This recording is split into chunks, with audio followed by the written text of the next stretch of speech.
What's going on, you guys? YouTube is officially receiving my content, and now we're ready to go. What's going on? Yo, Schlada, I think I say that. Brazgard, Daddy, Karibo, Sanaku, Pato, Dwarf, and Daniel. How you guys doing, guys? Welcome to the stream, friendos. Let me go ahead and just let the world know that we're here, doing the things we do. Click buttons, do things, not wrong buttons. Wrong buttons, wrong buttons. I am like half asleep right now, guys.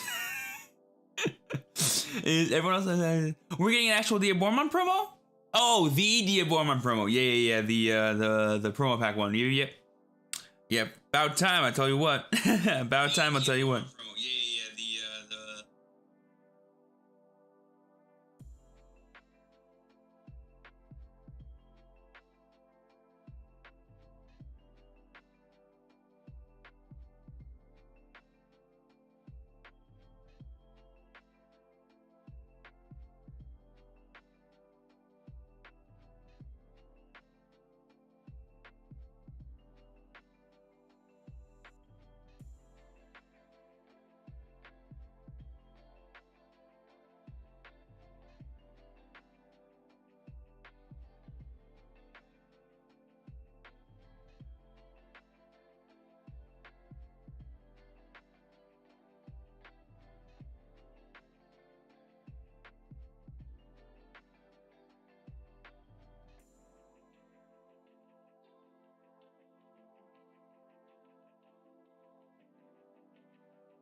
All right, there we go. All good.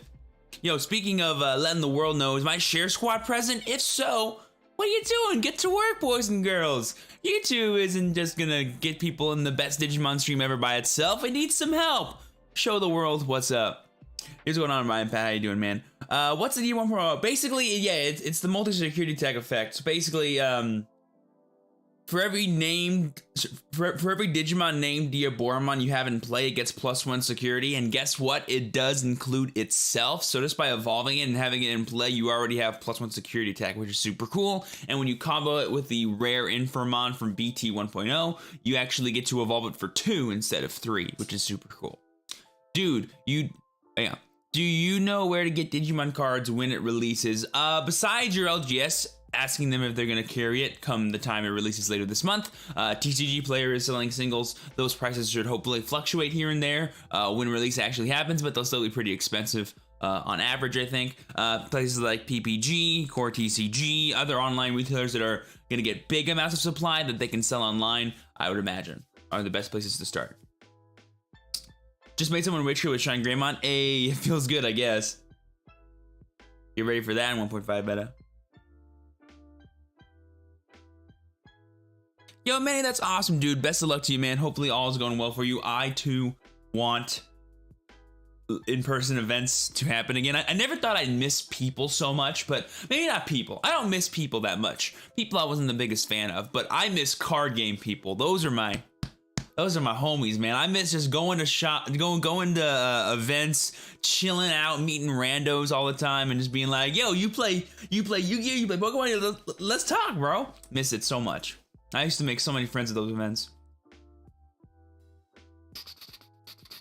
Our locals order 1.5 way too much. Hey, trust me, 1.5, you're gonna want plenty of it. What about stores like Target or Walmart? I'm not 100% sure if they're gonna be carrying the product. However, I do have a theory that they will be, given some things that Bandai has announced about the game.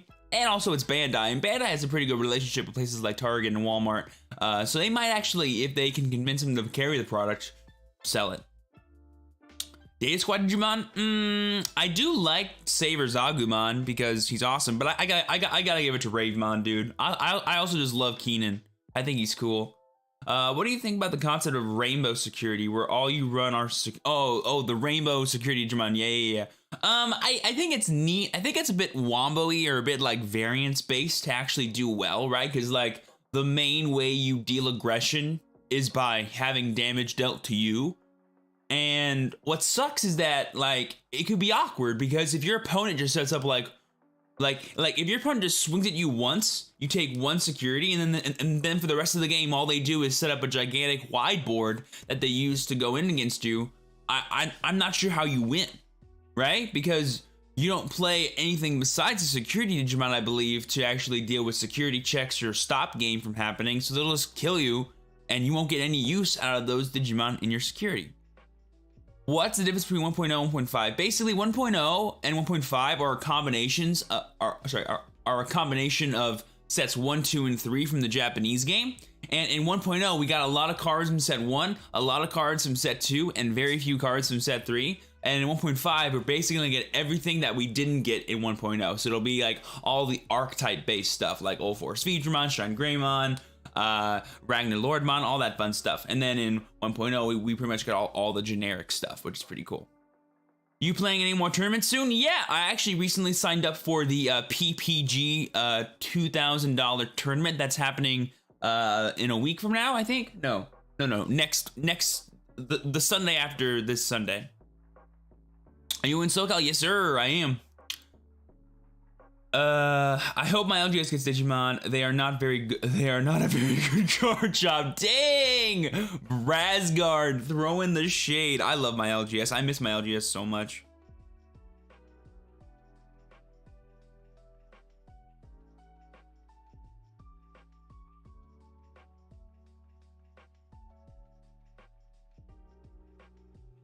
But, he can easily be popped, I feel. True, but what's funny is the best thing about Imperial Digimon is the fact that you get like instant use out of him. Like you get 3 attacks the turn you effectively use him, and then you don't care if he dies. Because all he does is attack twice after that. Which, you know, that's still stupid, but you don't need him after that. What are you gonna play in the PPG? No clue yet. It's a long ways away. I'm definitely known as the last minute kind of guy when it comes to picking decks. How many people how many people write their deck list the day before the tournament? Sorry, or no, during the tournament actually. And that's actually like when they made their deck. Will you stream the tournaments? I talked with George, and I think I will be streaming this tournament. I don't normally stream my tournaments in general, but this is a pretty big one. I mean, this will probably be the biggest tournament we've had for Digimon as of yet. And so I think I think it'll be a good exposure for the game, especially come closer to actual release. And I also do plan on doing well, so I may as well show that off if I can. I saw the Imperial Digimon, and it's busted. It's just so good. Yeah, big time aggression for blue. Any webcam tournament recommendations to attend for Europe players? Attend all that you want, man. It's basically like your way to play the game before it actually comes out. Check out the Discord, link is down below in the description of this video, or stream as well. You can check it out there. They have tournaments happening all the time.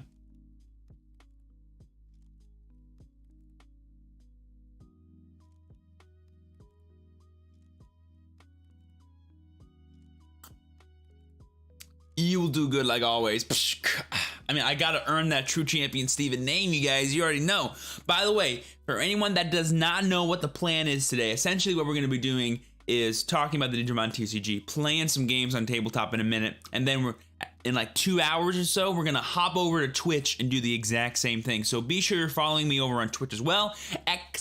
!Twitch in chat to get that party started. Also, if you are enjoying the stream, be sure to get a good like spike going. Make sure everyone knows this is the hottest Digimon stream on the internet right now, and they should come stop by. Luxury Gaming, yeah, Luxury Gaming is picking up the Digimon TCG for tournaments, and they're an awesome organization for Yu-Gi-Oh events and maybe other things as well. But I know them mostly for Yu-Gi-Oh events. So that's super cool. Yeah, they do cash stuff all the time. Bandai doesn't actually like when people do stuff for cash a lot of the time, but they don't work with Bandai, so they don't care. I don't want to kill Leomon. No one wants him to die, but he will always die. That's the sad part. That's the sad fact about Leomon. He'll always die. Steven, do you think Black Icy is good? Yes. It's essentially a 3-drop memory tamer. That's the way I think about it. It's the cheapest memory tamer you can hardcast. That's pretty cool. Do you have your own version of the blue-purple option deck? Nope. I have not actually built my own personal list, but I just use the one that my boy Ryan Kai uses, and it's super solid. I took out the Kakai's Breaths a long time ago, just for some more consistency purple cards, but Kaiser Nail is really all you need, plus the Tamer Matashita. Oh yeah, green's god tier, guys. Like set 4 green is gonna be the, like, guys, I am so happy my 2 favorite colors are green and yellow, because in set 4, those are like the most redonkulous decks I've ever seen in my life, and that makes me very happy. Love your videos, man. Keep cool. Yo, thank you so much, Kame. Appreciate that, bro. Blaziken, do they not get inheritable effects? Oh, I see. I got you. I was like, I couldn't read. You were responding to that young man's name. New to Digimon TCG, I wanted to ask if tamer skills are inheritable when it comes to a hybrid Digimon. No, they are not. However, I would not be surprised if in the future we get tamer cards that have actual inheritable effects, but they would need to have inheritable effects, which as of right now, they do not. Also, I believe the ruling was that if a Digimon that's a hybrid dies, so does the tamer card, I believe was the ruling on that, because it's part of the sources, and the rules is like all the sources go to the trash as well, but I could be incorrect. If someone wants to correct me in chat in case I'm wrong, much appreciated. I haven't revised myself with all the set 4 rulings, I just know all the set 3 rulings to heart. What are your thoughts on Green's performances in the last PPG event given this turnout? Honestly, I'm super impressed, because what was interesting about the 3 PPG events that happened like back to back to back was that you saw a gigantic increase in the amount of purple and green being played, even though they weren't performing that well despite those increases. But the thing that I thought was super interesting was that even though purple was being played to the same amount or more every single week, it only ever got 1 top spot in top 16, but that top spot was always second place. So it's a very interesting thing to think about, because when you think about conversion rates, you think about how often it is something does well, and you do that in relation to how popular it was. And normally when things grow in popularity, they should hopefully grow in conversion rate. But that didn't happen for purple. It did happen for green once or twice, but it didn't happen for purple. And what's funny about that is you can kind of make it seem like all purple is not created equal, therefore we can't judge every single purple deck in a given field as equal. And that's true about, I think, every deck, because, you know, there's Blue Omni, but like there's different flavors of Blue Omni. Like, it's gonna be hard for people to like truly designate archetypes in the Digimon TCG in terms of like, oh, we should treat this as the same deck even though like they're completely different. Like one tournament we had, was it like 22, 23 purple, but like half of them were blue purple hybrid, and that didn't even get top 16, but the one that got second place was pure purple. So I think in the future we're gonna need to do a better job in terms of judging these events, in terms of like properly designating hybrid versus non-hybrid strategies, because if we go for anything other than mono purple, we might not be accurately representing how good purple is as a color, if that makes sense. Hopefully it does. I'm excited for Alderman Rush in set 4. I'm going to use a red-blue hybrid deck to take advantage of the unplayed rookies to search for Alderman and evolve with STD Greymon, starter deck Greymon, for max security attack. Dude, Ancient Greymon, I saw a dude get, I think it was 5 or 6, no, it was 5 security in one swing, dude. Stupid. Hidden Potential's in 1.5. Oh, I love Hidden Potential. And how stupid green is in set 4. Got it. I couldn't read for 2 seconds. Any congrats I should pick up in preparation for set 4?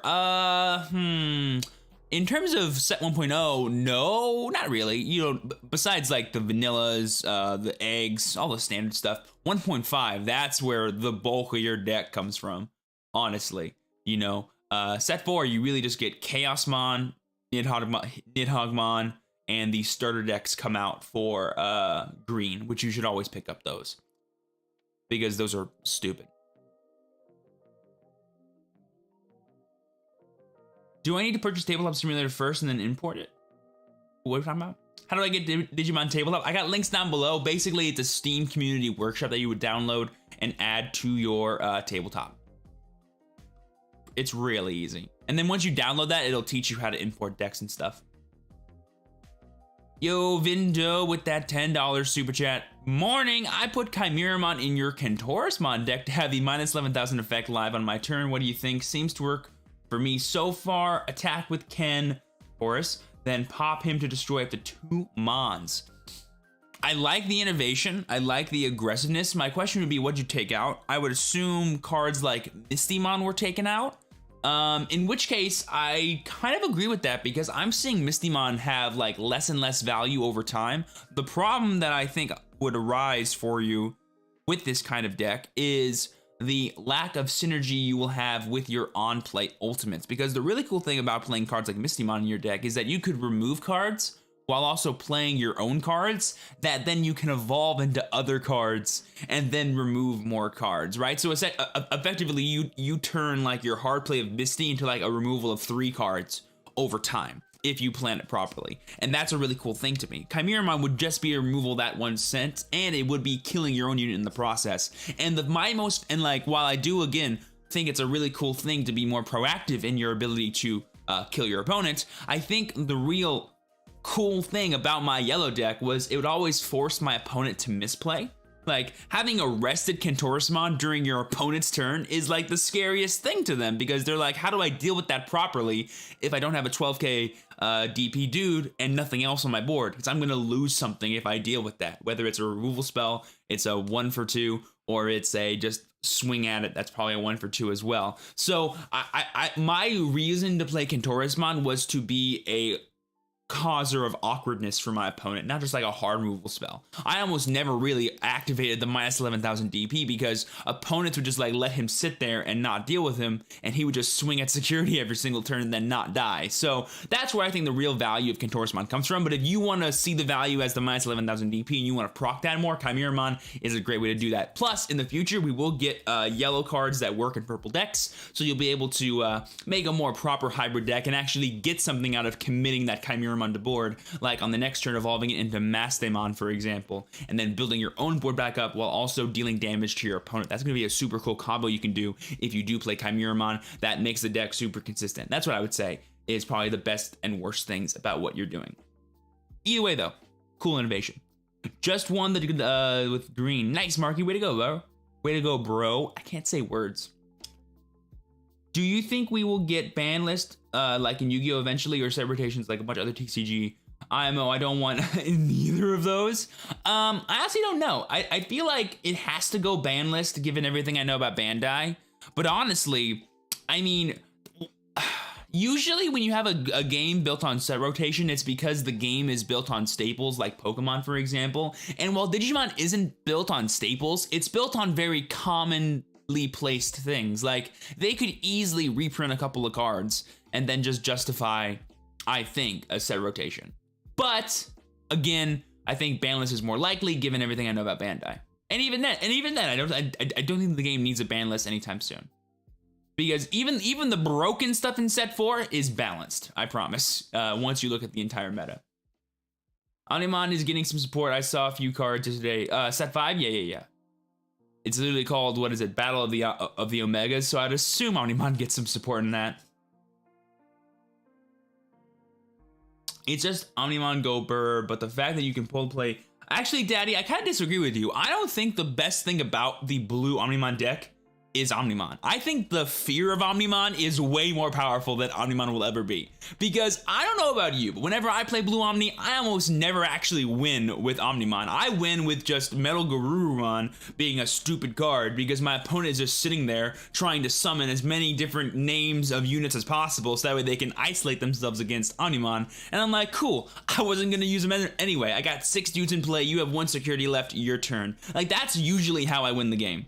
So I think the cool thing about Blue Omni is that it's the best deck that can play without the actual need for Omnimon. The red Omnimon deck is more built around winning with Omni, and so it relies on that a bit more, but it has really cool removal options to help support that against maybe other threats that exist in the game. But blue can just kind of do whatever it wants and respond perfectly to its opponent. That's the big selling point to me about the deck. Medics, I would say Flower Cannon is still good nichely, but the thing is, you don't really need it, right, to win. The thing about Flower Cannon in set 4 is that it feels more win more, I think.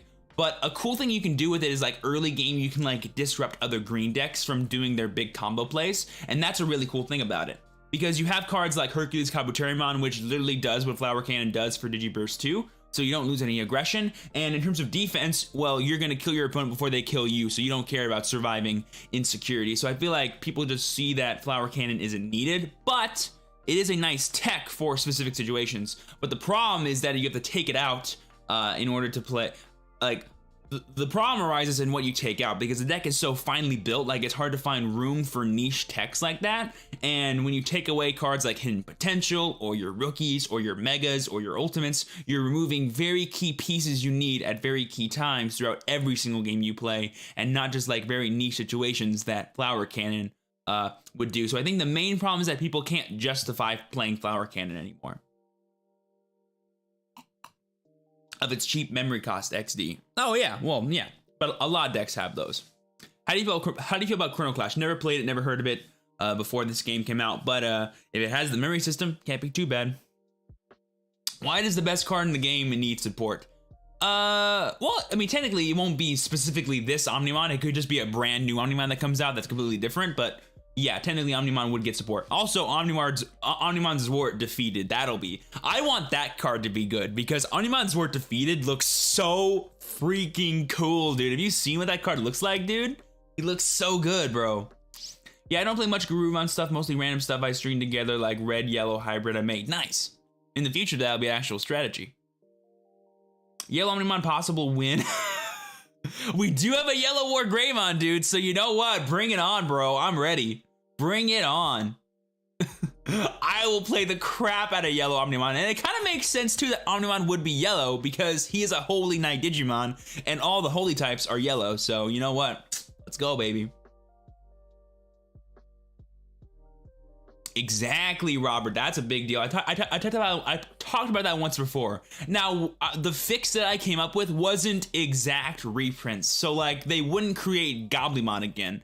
They would just create a different vanilla 3000 DP 2-drop, right? They would just create a new one, because they have tons of Digimon to choose from that I'm sure they have not chosen. That was the fix that I found. And the cool thing about that is that the game isn't built on, whatchamacallit, names. It's built off of set numbers. So they could just they could even reuse Goblimon if they wanted to, but it would be a different set number. And maybe like in the erratas, they could be like, oh yeah, this card with the exact same stats is considered the same thing. It'd be a bit of a confusing thing given how you build your decks, but it could be a easy fix, I think. But I think just having different set numbers with different cards that do the same thing makes the most sense to me in terms of reprints.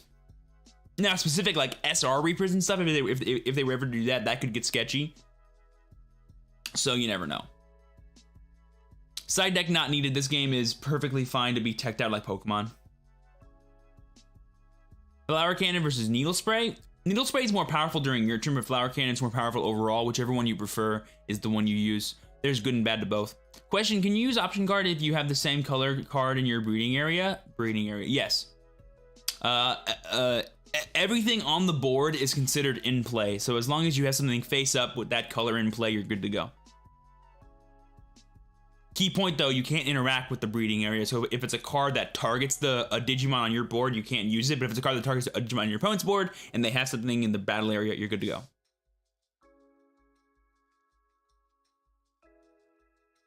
Yeah, so the green, black, and purple starter decks were in like the middle of set 3 format. We're gonna get them at the start of set 4 format because they come out the same time as set 4, which will actually be interesting because our set 1.5 is actually gonna be super different towards the end than Japan's was, because essentially Japan had like 3 things come out.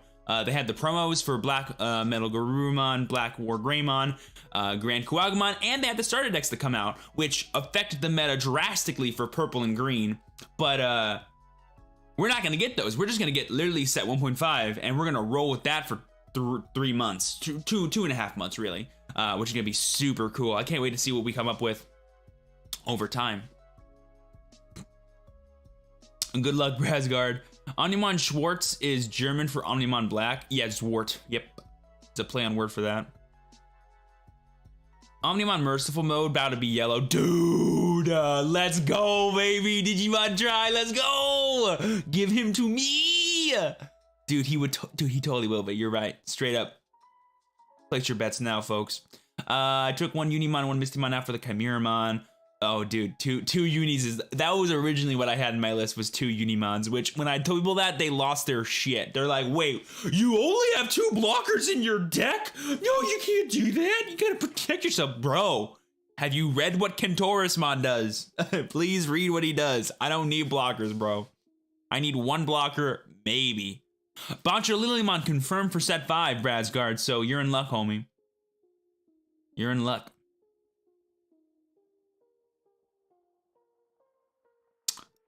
It's actually interesting. So like Yellow Shine, I think I like better for how he, like, what's weird is Yellow Shine fits better in the yellow archetype than I think Yellow War Greymon does. Yellow War Greymon is a super aggressive card, which, hey, don't mind me. I like having aggressive options in decks, even if they are more like disrupt your control based. Don't get me wrong.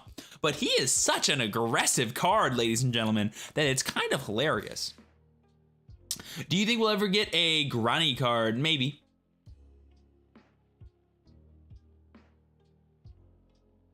I love War Growlmon. I'm not a big fan of regular Growlmon, but War Growlmon is pretty freaking sick.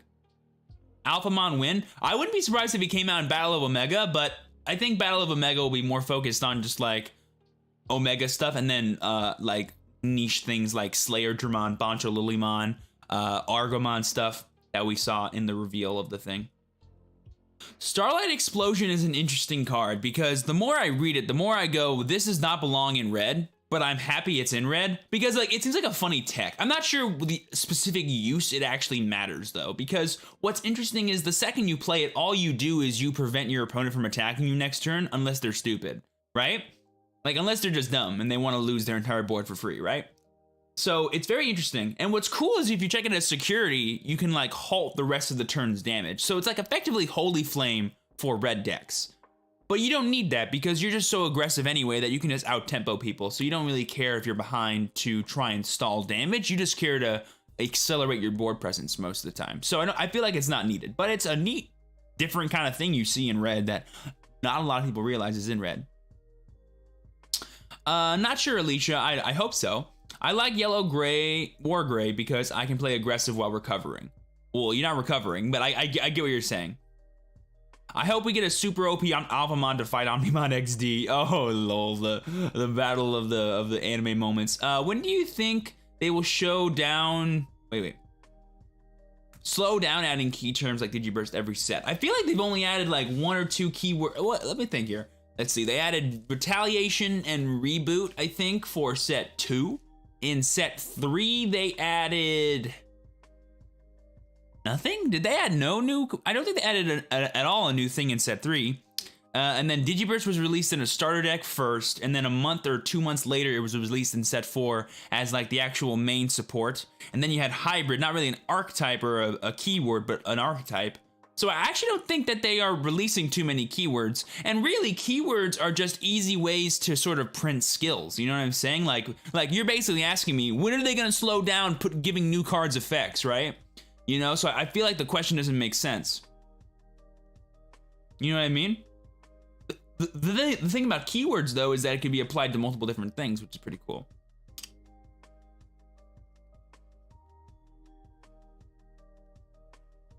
Do you think, do you do deck doctor stuff for Digimon during streams? I'll be curious for your input on Yellow War Gray. You guys ask me like very specific questions, yeah, but I don't mind answering. Like if you're having trouble like picking between 1 or 2 cards, that's fine. Still, do we need information on the Diabora promos and purple promos? Are we gonna get that West? Well, we know what the box promos are for set 4. I don't think. I think what it looked like to me was they announced the tournament kit stuff, which is like I think they're gonna be participation prizes, is what it looked like to me. But I didn't read the thing. I should have read the thing. But I didn't read the thing. If anyone did read the thing and has any idea how we actually get those like Venom, Myotismon, Devimon stuffs, promos with Diaboromon, much appreciated. Jamming for set 3, real aggressive, real cool. You missed Haste. Haste was the new one in set 4. Thank you. Or Rush, I should say. They had the Digisorption for green. That was in set 2. That came out in set 2. They just added more support for that specific keyword in set 3. Black need more love. Dude, Armageddonmon, I don't think he'll be black. I think he'll be purple. Well, actually, no, I think he'll be specifically white. Oh, well, okay, if we're going like pure canon, he'll be white that can evolve on blue, green, black, and purple because of the Dark Masters.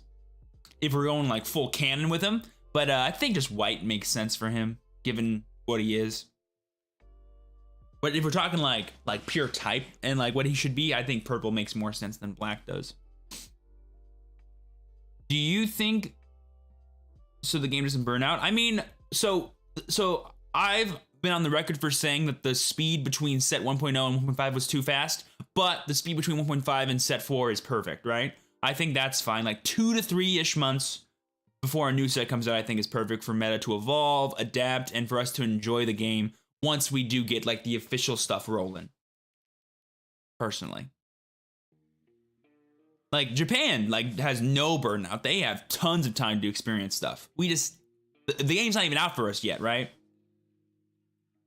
Can't wait for this game to be officially released. Me too, Drinkwater. Me too, bro. Essentially 2 weeks left, guys. Just 2 more weeks. Crazy. Participation prizes. Thank you, Jose. That's what I thought too. Do you think Red and Green Tournament can compete in 1.0? Yes. Super fun deck, dude. Love playing it. My preferred style of Rush deck right now. I hate Rookie Rush. What's your favorite Digimon season? Season 3, Digimon Tamers. I'm a card game nerd. I also do like O2. Dude, feels like I've been waiting for the game to come out for years. Honestly, dude, same. Like, honestly, like 1000% feel you on that one.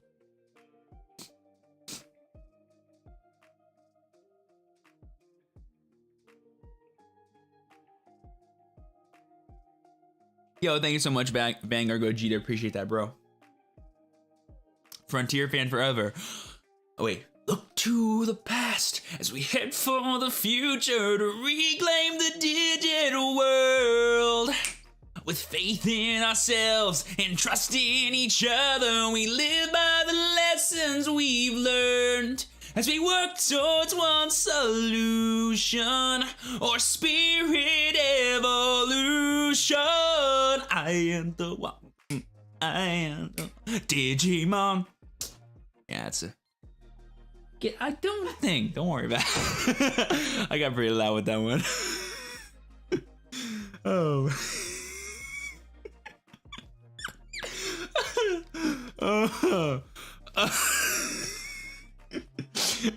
She came in and she's like, what the heck are you?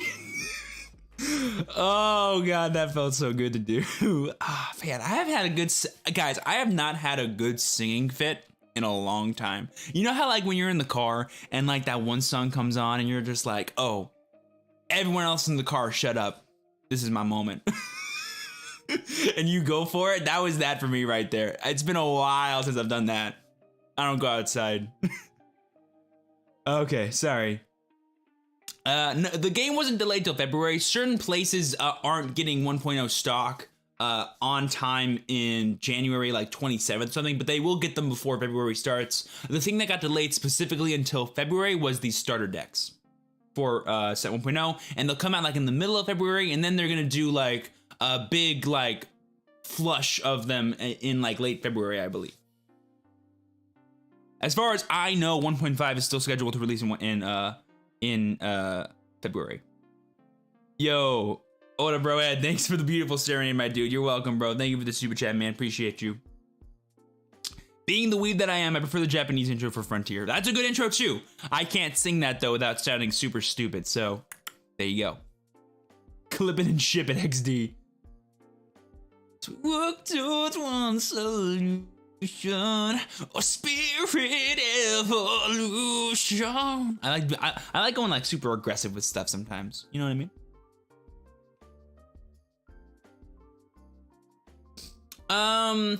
The other spirit evolutions. In terms of their colors, I don't know. Like, I feel like Kazumon has to be green, but so does Beetlemon, right? Like doesn't Beetlemon have to be green? So I'm like, they'll bring both the insect people to become green, I guess. I guess they could make Kazumon red, but then that doesn't make any sense because there's already a red one. Like, I don't think there'll be one for every color. I think that could be awkward because I feel like you could put a lot of them in the same. What they might do is come out with the bad guys, the evil ones, like Grumblemon, Mercurymon, those guys. Like Mercurymon 1000% is black, no questions asked, right? Right, so like that's what they'll do to maybe even it out. And it'll be a while before we have like a true like hybrid archetype with all of them.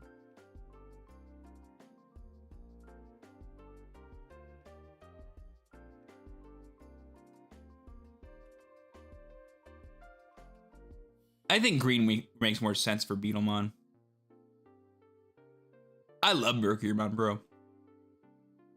Korikakumon! Yeah, I do like Korikakumon. The dreadlocked bear? Bear? Bear. He's a bear. Lobomon. Lobomon purple, 1000%. No one even need to say that. No, Susanoo will probably be yellow. Sorry, not yellow. Well, he could be yellow, but he'll probably be white. And then he can evolve. Watch him be the first Digimon that can evolve on anything would be Susanoo. Watch him be the first one that can do that. That'd be a cool thing for him to do. And it would make sense too, given how he exists in the lore. Yeah, Heinrich in black in like 1.5, for example, is going to be like one of the better beatdown colors because what they're designed to do in like 1.5 is create the most powerful level 7 Digimon. Like give it all the crazy inheritable effects you can think of in one card and just have it sit there on the board. Like, it's actually stupid what black can do if you give them enough time to do it.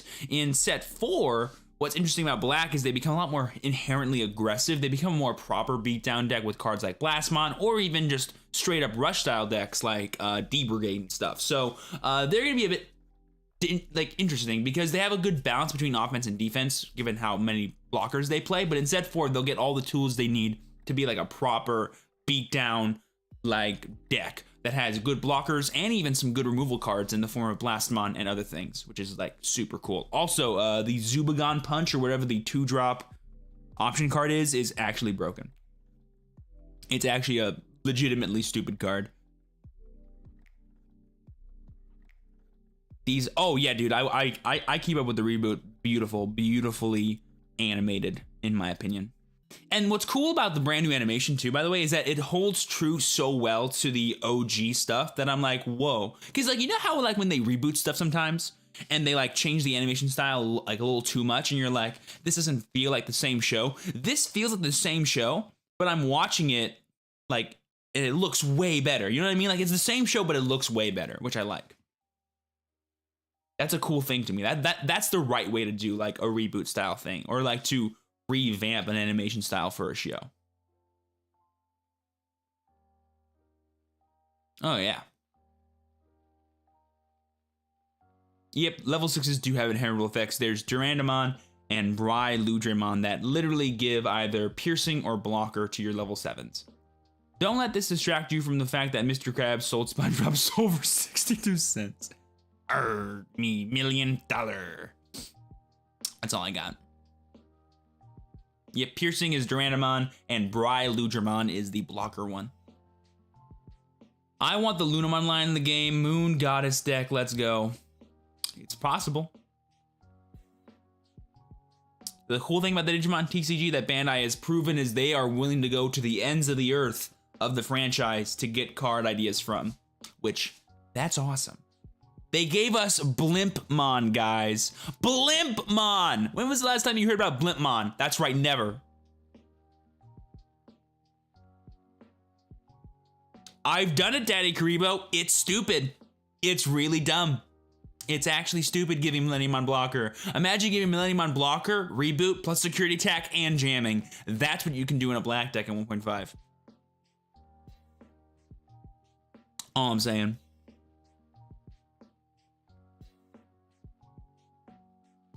Nice, Miguel. Hopefully they come back soon and look gorgeous. Dude, you're a good voice actor, no joke. Ryan, shut Shut your stupid face. Shut your face, dude. Get out of here with that. I forgot I had this. Armor Digi-Eggs in the form of option cards or Digitama cards.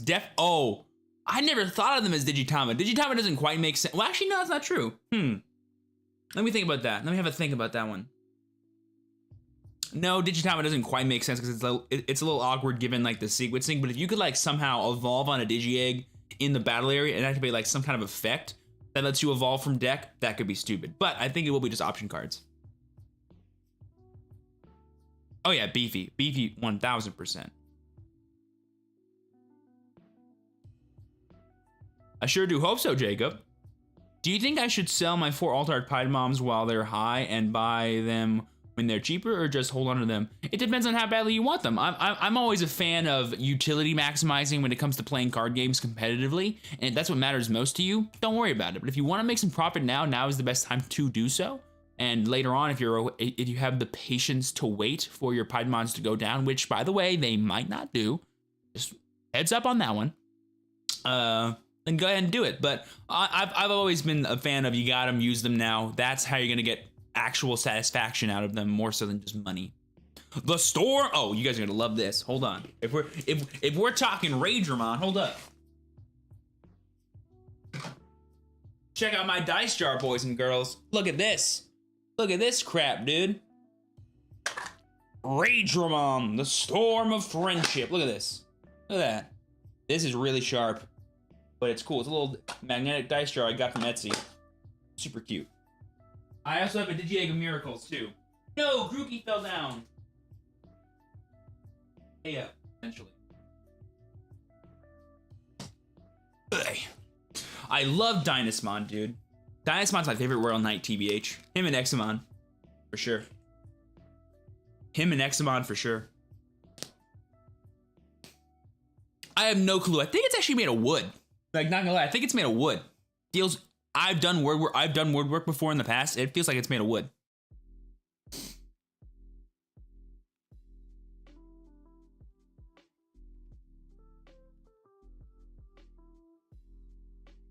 Yeah, Luke, that's fine. I love the red Shangri-Mon. Nice little tech in there for some extra aggression out of nowhere. I personally like playing Slash Angemon over that because Slash Angemon's stupid in combination with Valderarm, but if you're not playing Valderarm, then you're fine. I could see X Antibody being like something that makes certain Digimon special. What I would like to see though is like its own archetype, right? Like X Antibody will be the first like truly multicolored deck because instead of needing to Digivolve on top of colors, they'll all have effects that let you Digivolve on X Antibodies. I want to see a mechanic like that, and X Antibody feels like one that you could do. So that we can run like literally all the colors in the game and not lose any drawing consistency. The only thing that could be awkward is obviously the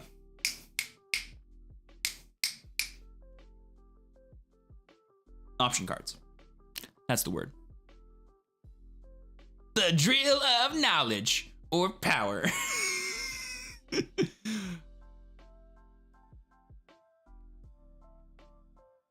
Meguitramon's gotta be red, right? Gotta be red. Gotta be red.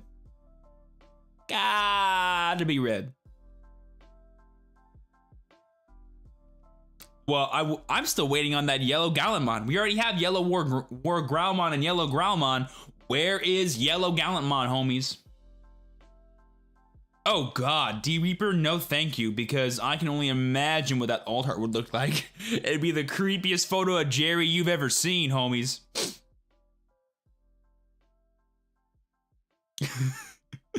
Oh, the self-destruct.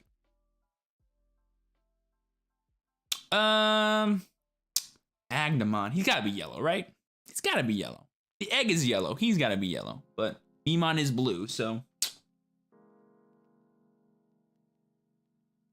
Blast mode, yeah.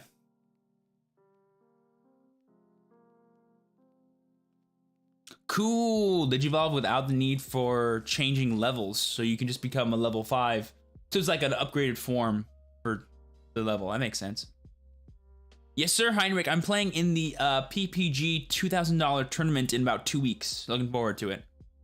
Not yet currently, Terrence, but there are tons of online simulators like Tabletop, Untap, Octagon. I got links in them all down below. Check it out if you want to. By the way, guys, now is the time to get a good like spike going because speaking of Tabletop, let me go ahead and get it open for us. Also, how do I get rid of this? There we go.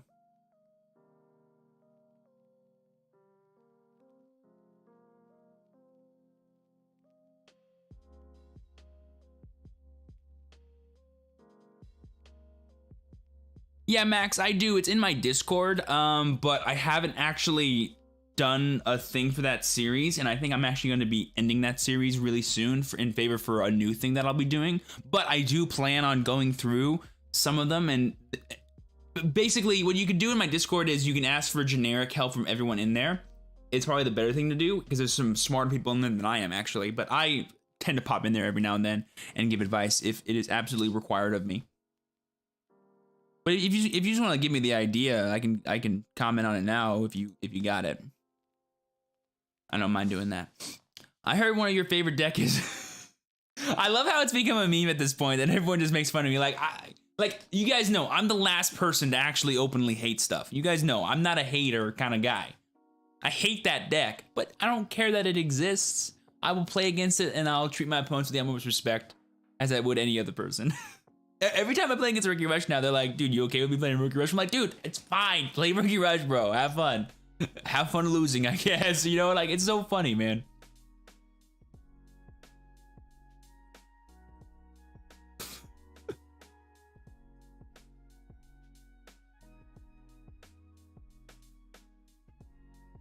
Oh, did I say Apocalypse and not Armageddon?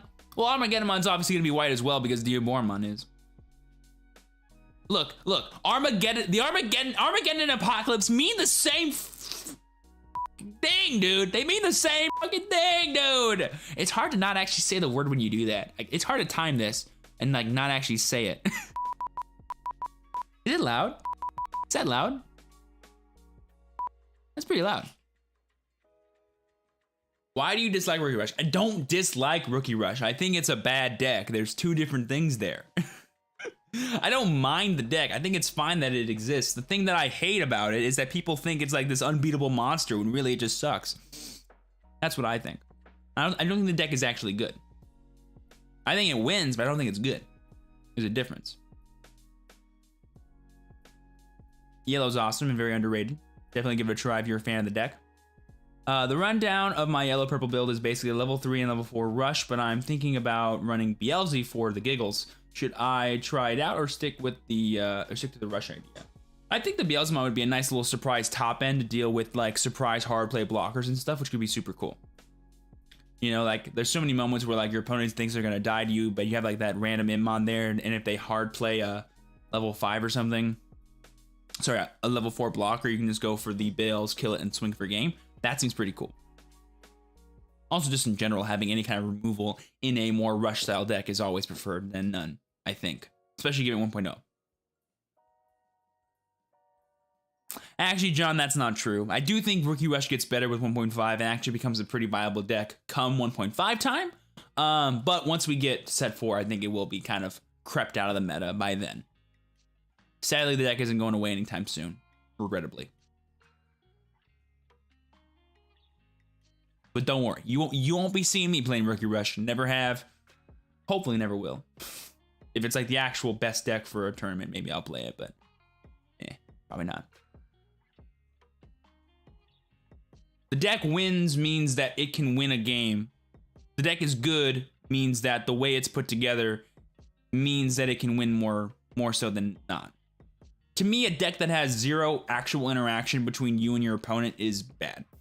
And that's what Rookie Rush is most of the time. You can outplay your opponent very well with it, and people that are good Rookie Rush players, I do commend them because they are doing God's work, I guess, in their minds, and they're doing a good job. But I don't like the deck. Deck's bad. and really where this hate of it comes from is from people like complaining about it. Like I don't think it warrants people complaining about it. Like I saw a person in playing green who played 2 copies of Volcanitron on their deck to beat Rookie Rush. And I'm like, let me ask you 2 questions. Number 1, Why do you think you need that? And number 2, how many Rookie Rush have you played? It was like round 6 in a tournament. He said, well, how do I beat them otherwise? Okay, is his first answer. And then the second answer he said was, I haven't played any. I was like, yeah, take that card out of your deck. It's useless. Take it out. Does nothing for you. I don't think so. I think Zappy just upgraded it for set 4 and hasn't upgraded it since, but I don't think he needs to. No new cards have come out that he needs to put in. As far as I know, every single time you upload cards from DigimonCard.dev, it's updated with the Zappy mod.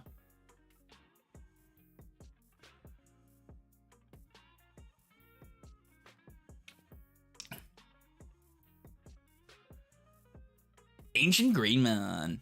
Ancient Greymon looks so cool, dude. His secret rare looks stupid. They were smart when they revealed him to only reveal the secret rare, because that secret rare looks way cooler than the actual art will ever look.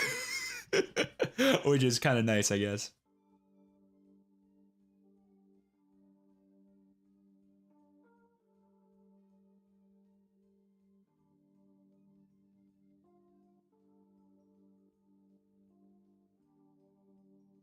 Oh, by the way, guys, I don't know if you care about this, but I'm currently hosting a giveaway on my Twitter, which I think this will work to do that, for some Marvel's Champions card sleeves.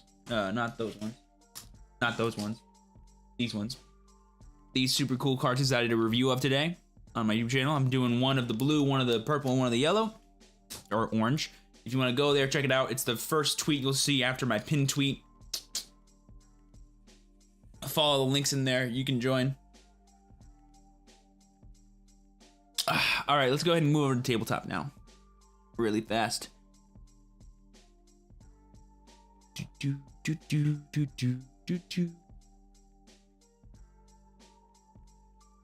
I'll create mine first, because usually that ends up being the better thing for me.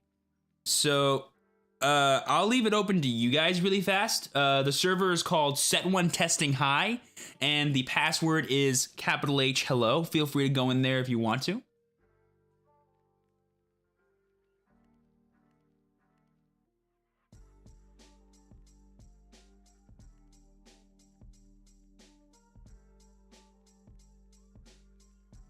And then I'll make a post about it in the Discord in case no one wants to go in there, or we don't get anyone in there fast enough.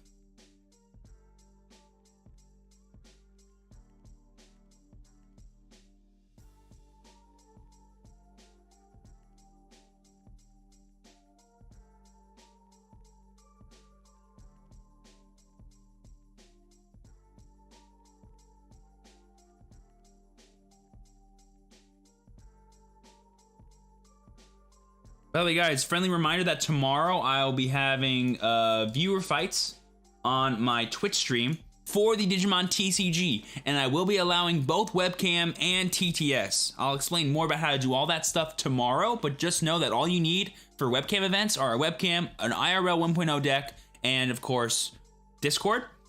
And if you have TTS, we can do TTS. And the way it'll work is there'll be a queue-based system, and I will ask you in the queue when it's your turn which you would prefer to do. That's how it's going to work. That way I can be as inclusive as possible, but also leave it up to you whether or not you want to expose your privacy, right, on stream. Okay, so my boy Marky's here. Sick. Wrong button. Where's my color button? What should I start off with, guys? I want to play my favorite decks today. And so we'll start off with my absolute favy fave, which is you. Technically not this specific list, but it's okay. I'll play subpar today. That's fine. Playing subpar is fine.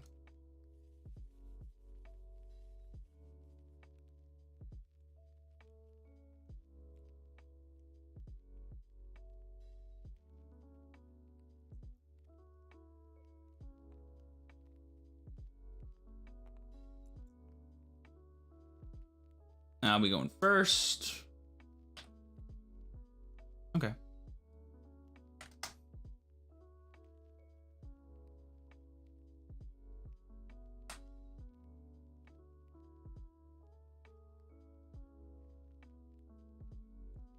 Ugh.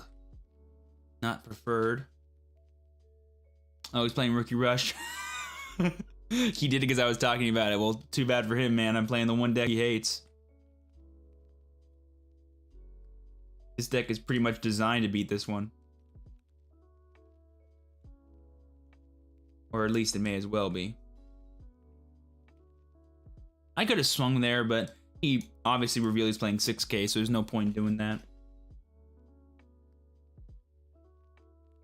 Oh no, maybe he's playing yellow-blue hard play. I don't think you play Leomon on Rookie Rush anymore. In the future you might, but not right now, I don't think you do. Yeah, but it is yellow-blue hard play. Okay, so he's still playing my deck then, is what he's doing. Good for him, I guess. Let's see. I really don't care about that Leomon, do I? But I got nothing else to do, really. So yeah, we'll just go for that. 2 and 2. Man, I wish I had a Patamon, that'd be nice. I could counteract some of that memory gain he's got going on.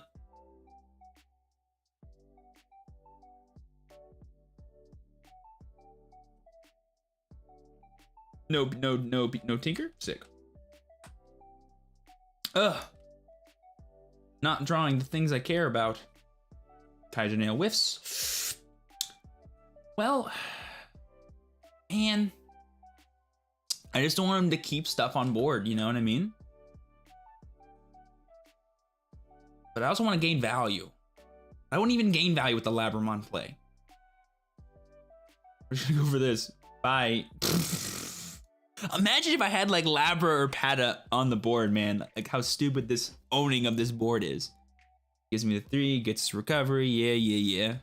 Enjoy that. Okay. Finally. Okay, an actual card I can play. And gain value. Well, I mean, I'll still swing. Yeah.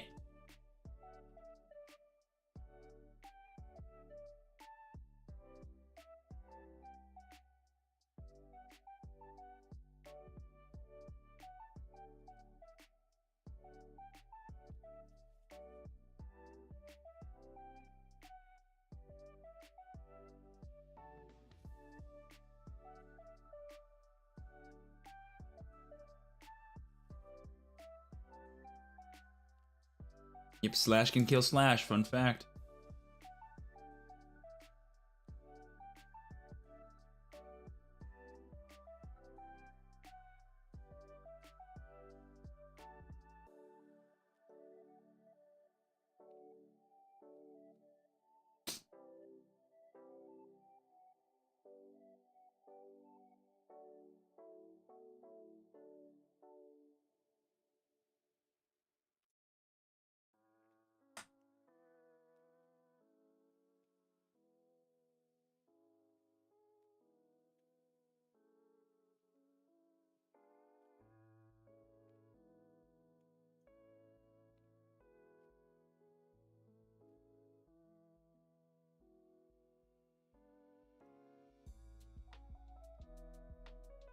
I gotta play around him having a second Slash, you know what I mean?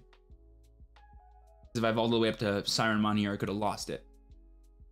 Should have evolved on the bench the whole time. That was me being stupid. But it's okay, I'll still have the same kind of turn. Yeah.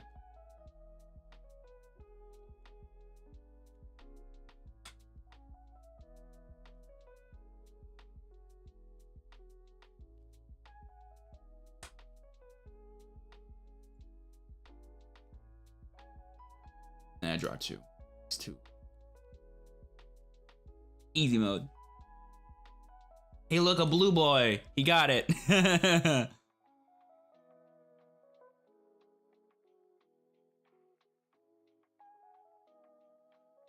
Goes for the Aleki.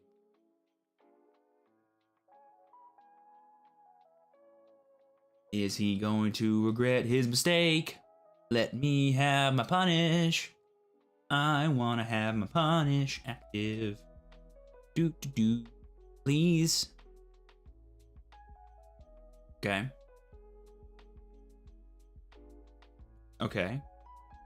I'm not sure what he thinks the difference between 5 and 4 is for my deck, but apparently there is one.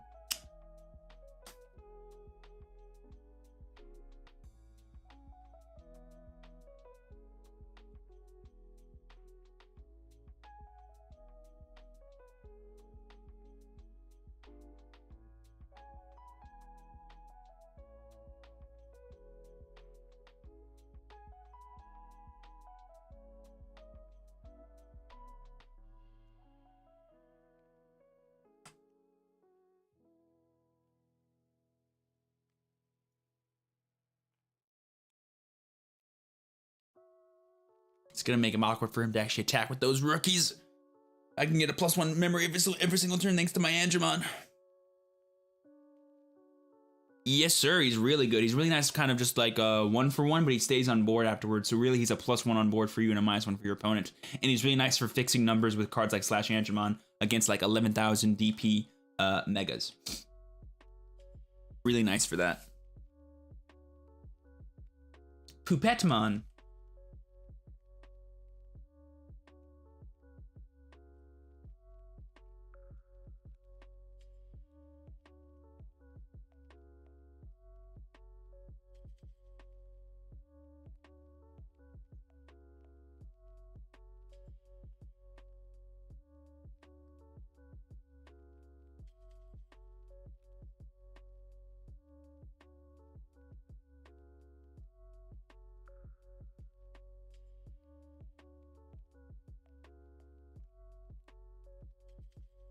If he swings with that, I can still swing for a game.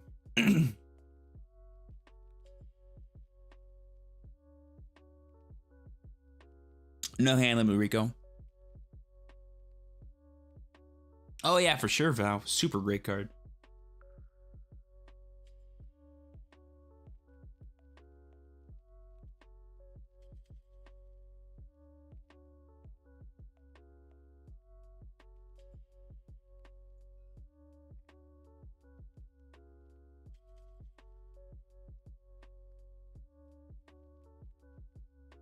Still have lethal on board. And as long as I play around Vulgans, he has nothing that can stop me from winning. Where's Nidhogg XD? Kai's Breath. I'll take that.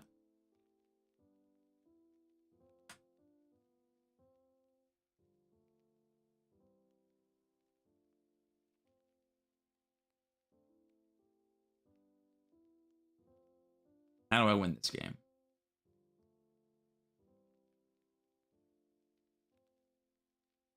Don't care about that. I just set up a board, I think, yeah.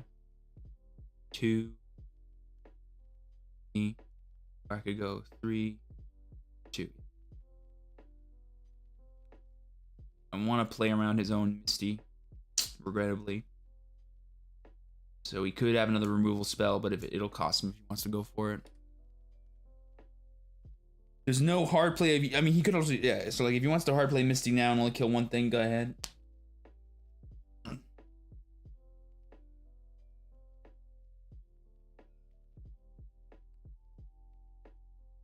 Eric, I have a video about deck building that talks about how non-linear it actually is.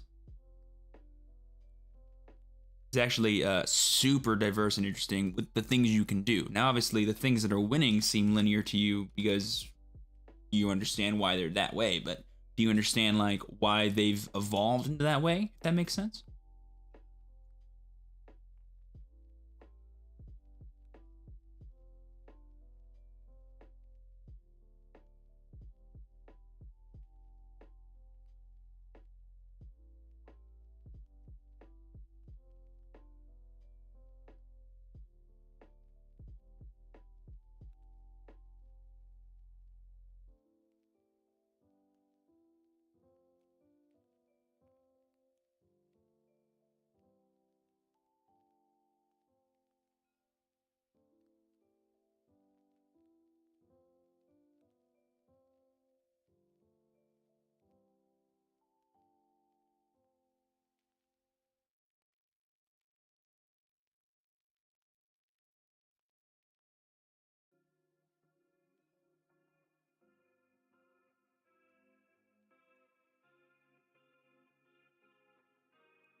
Well, Eric, there's only one set, bro. How big do you want the card pool to be?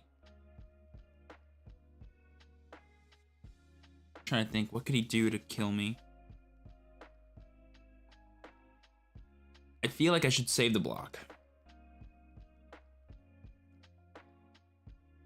for when he attacks with Leomon and the Labra, so that way I can guarantee the 2 dudes in board.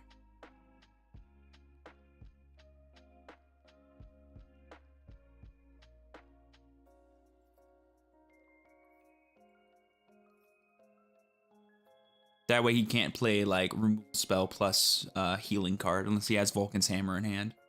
She does not.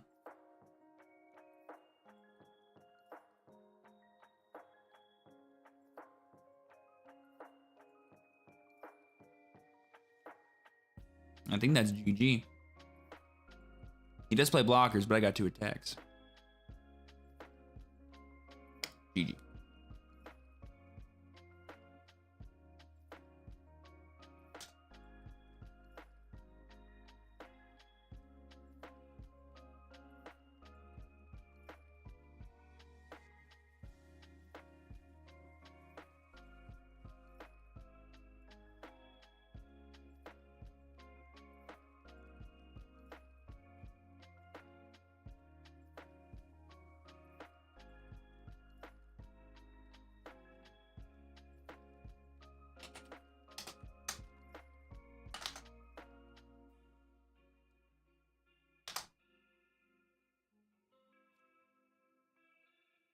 Good opener. Hopefully this time I won't get flooded with option cards in the early game and have very little to actually gain advantage with.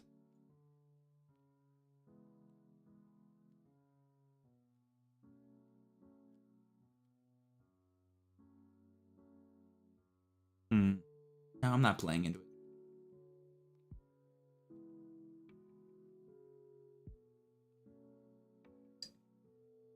Kind of forcing him to evolve those unless they... Oh, swinging. Good.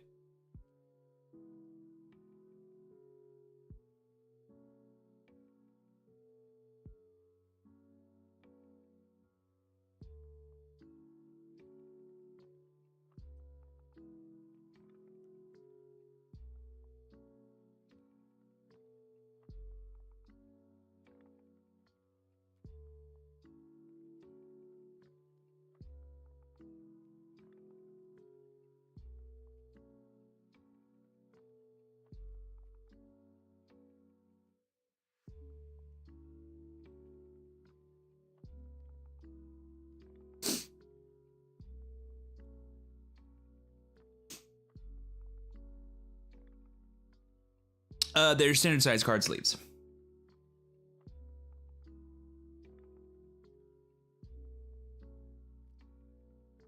Ooh, just strong enough. I didn't have. Hopefully he didn't have the Leomon. Now my hand is very dead.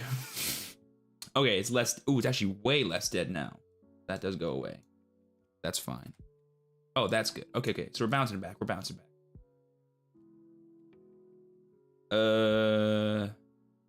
Yes.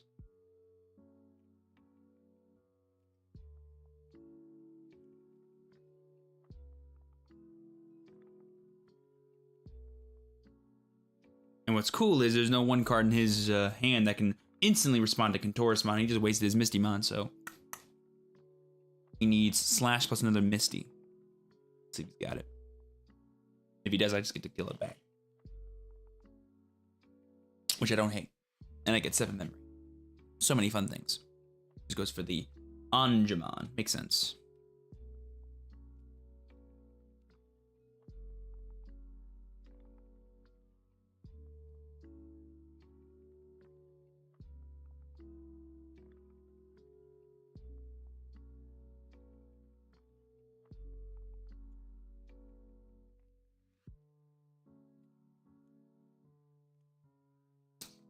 The way I see it, if these things swing, they'll die no matter what happens.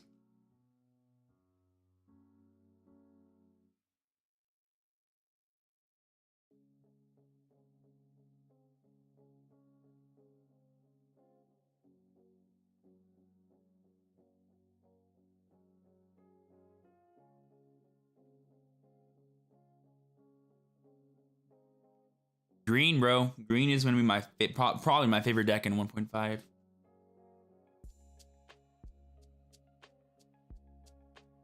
I'm using Tabletop Simulator, but there are other methods too, Dad. There's also Octagon and Untap. I have links down below for all those things. Check it out if you want to.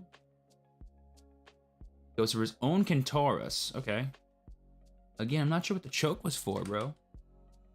It's like a waste of your resources, man.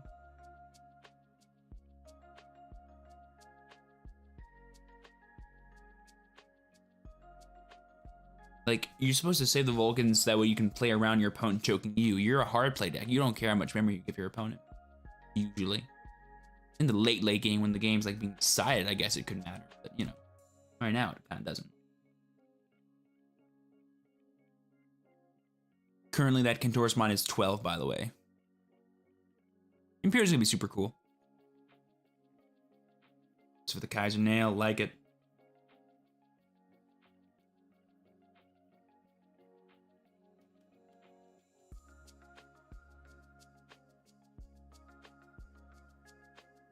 Let's stop that Leomon from getting free value. And let's also... We want to play around Slash. Six. Yeah.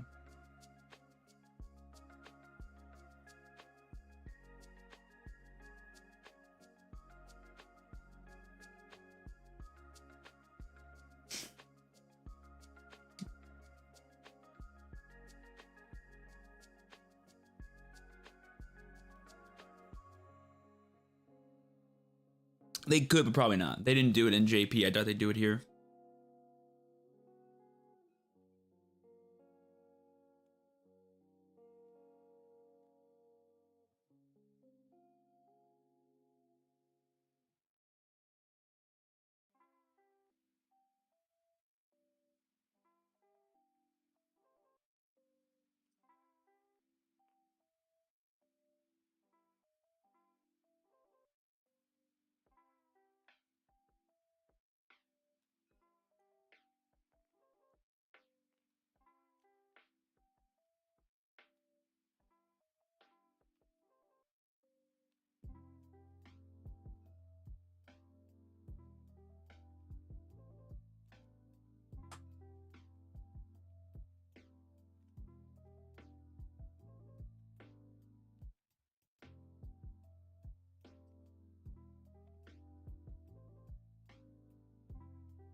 Oh yeah, Red Blitz is awesome.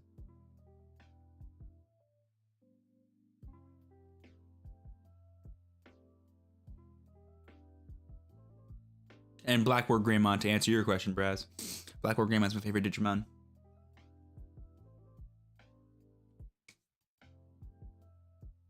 That Leomon just does not want to die, folks.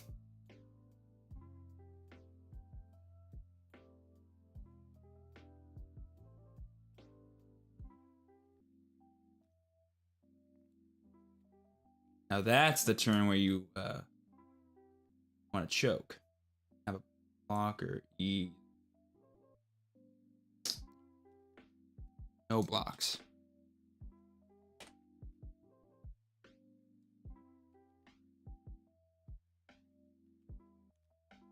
Didn't deal with his Kentaurusmon fast enough. Became too big of a threat.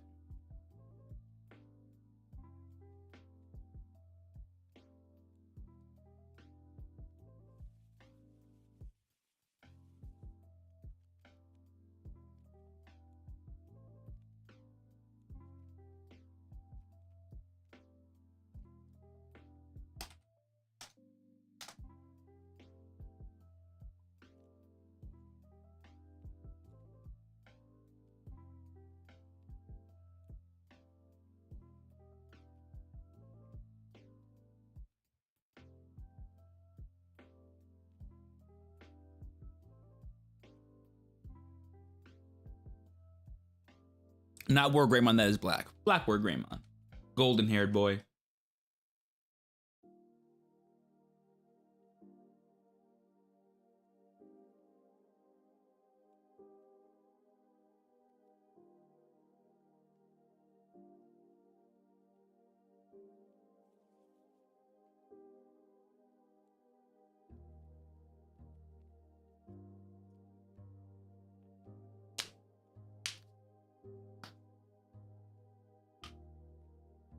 What's going on, Matt? How you doing, homie?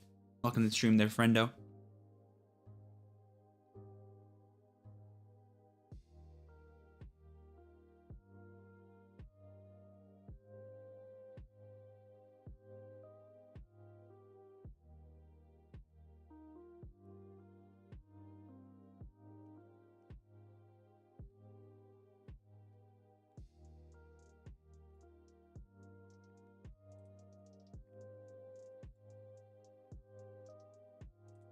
Gotta proc all your skills.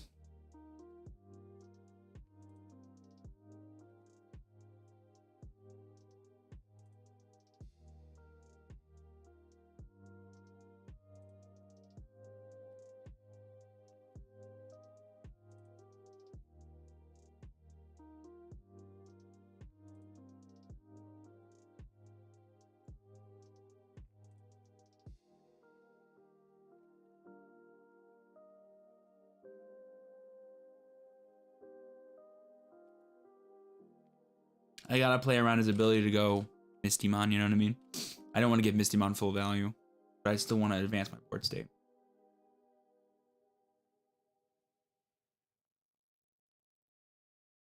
He doesn't play blue ultimate, so I don't need to worry about these blockers becoming anything scary. He's not going to attack with them. Even if he does, I'll let him die. I don't care.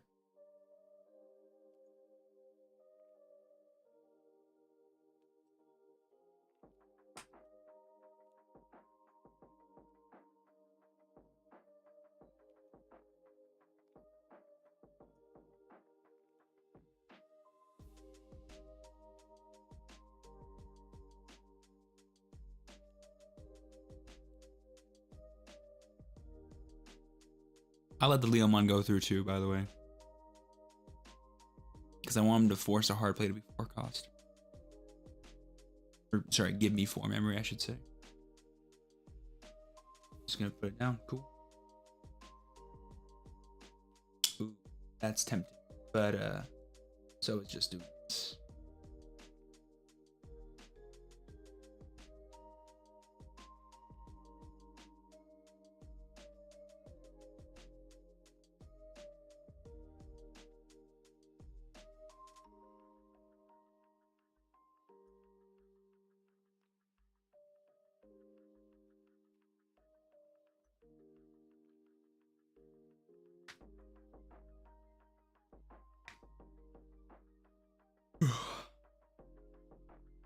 All his blue things can't swing into my dude.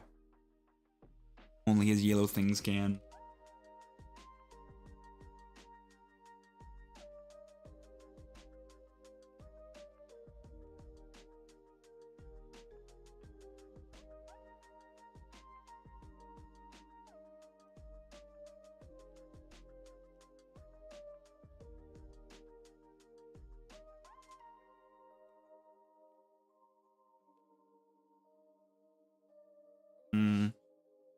This is an interesting hand.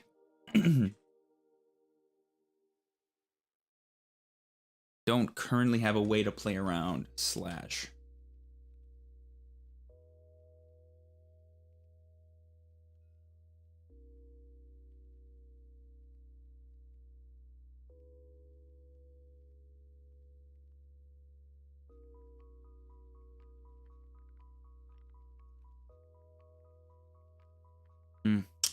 Get it. Okay.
I knew that was in there. Very good that was in there too. Next I can just go Angemon kill his Goma if he doesn't evolve it, which will be nice.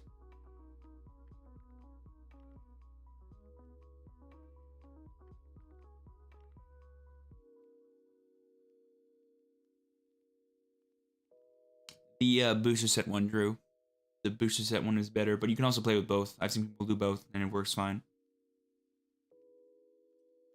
Okay. Okay. Full Mistymon value? Question mark? I wish I had him in my hand. Can't kill me.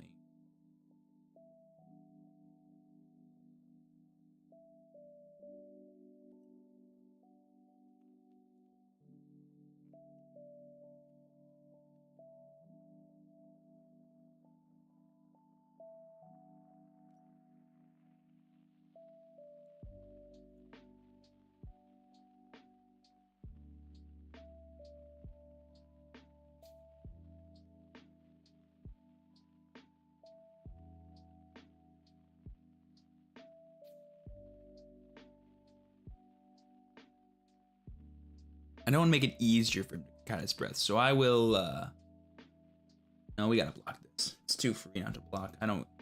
He's losing one, I'm gonna lose one. It's just a passing of the guard is what it is.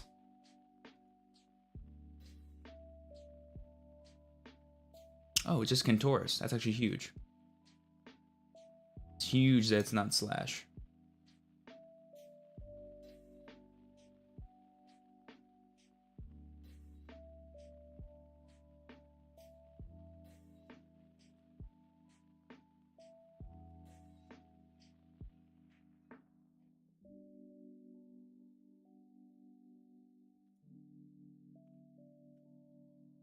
It's gonna become a war of Kentorus, and I need to make sure I can have the most.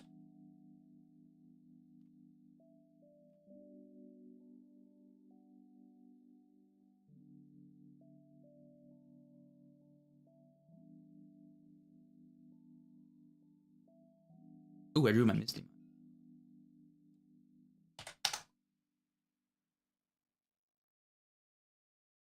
People gotta remember those things, bros.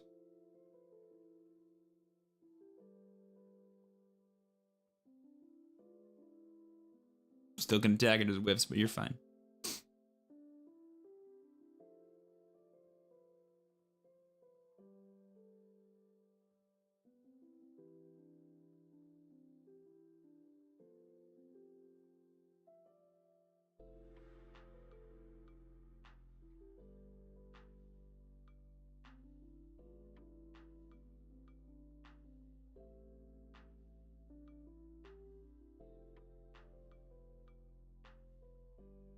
Guessing the question of do I bounce back his Kentorusmon? Just let him do it again.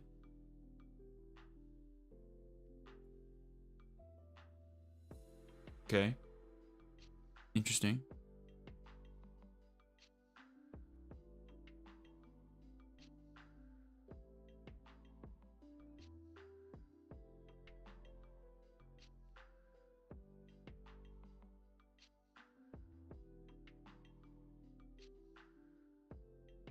I don't have a way to kill that Siren, so there's no point in trying to. So I need to get damage in now.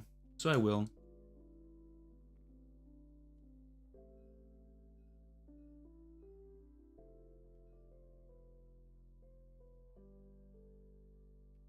This is 2. I probably still would have played the Misty, honestly. But I would have at least played the Repa. And then I would have had 6 units in play, which means he can't use Kentorus for full value, which would have been nice. I wouldn't have probably attacked with whatever he left over, though, but would have been nice. He's not going to blind swing Kentorus into a Kentorus. He loses more than I will. If only Patamons could proc during your opponent's turn, man. If only. Poupette. Poupettemon. Go to 8, yeah. Draw. Oh, I should have had one more memory. It's fine. It still would have passed over to his turn. Like that.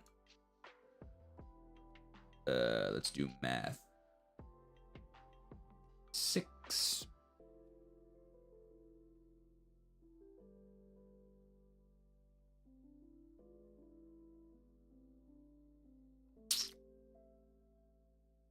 Six, 2.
Lovely, guys. For anyone that wants to join in on the next match, I'll be putting out the post right now to the Discord server.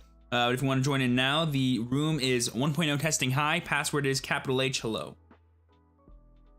What's he doing? He's doing something? What's wrong? Oh, he's just counting board, I guess. You can go like Kentoros, 1, 2, 3, 4, 5, 6. You can just target one of the blockers or something. And then just play like a 2-drop or something from his hand. Only give me 3, but I will have 2 attacks. And if I have a way to clear the blocker and still have a turn, which a card like Symphony No. 1 Polyphony would let me do. Plus, he knows he has no Vulcan's Hammers left. Otherwise, he'd play for those. Right?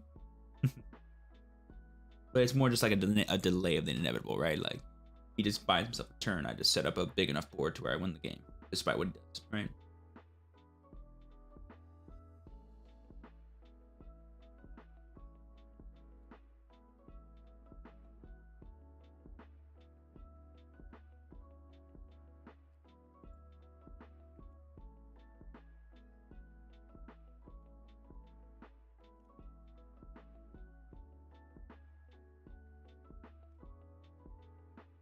Oh, wait.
All right, the code is going out to the world.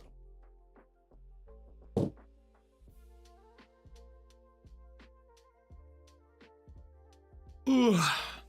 Ugh, good first game.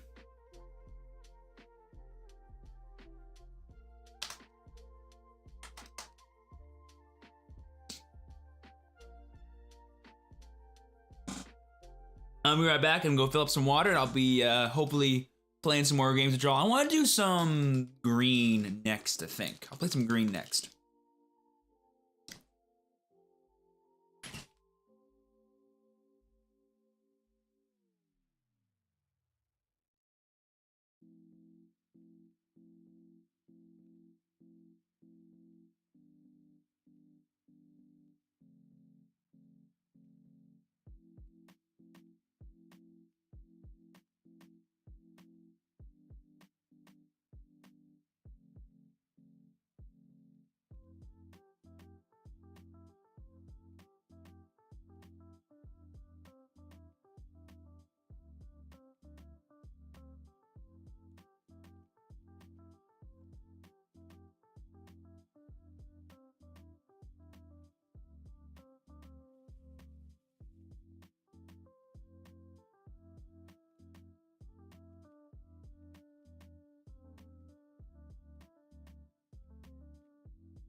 Oy.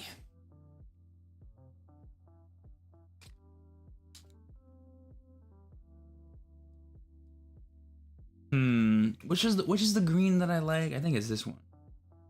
Or do I want to play that? Yeah, I'll play it. I don't think this is quite the list that I'm currently rocking. I don't think I've updated this because I'm lazy and it takes forever to do that.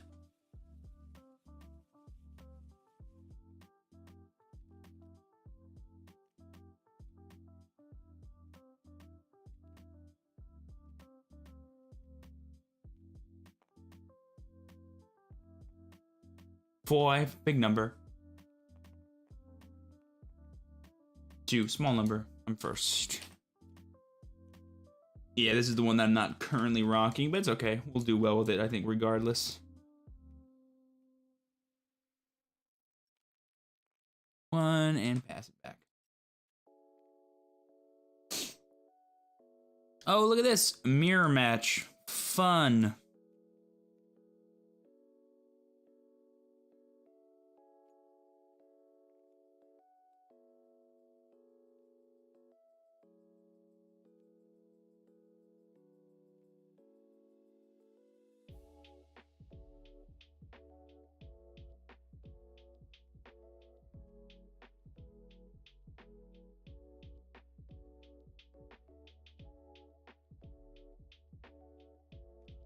Got the Lily. I don't have an ulti in my hand. Frustratingly.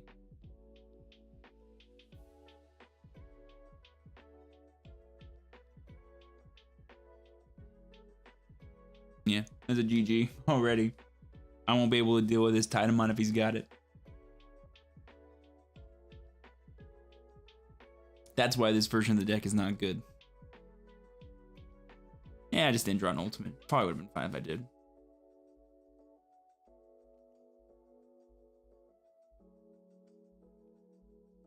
This is Daramon. Okay, so it's not... Okay, so it's not hopeless. It is not hopeless. Well, if I don't draw ultimates, it is. But for different reasons. There we go.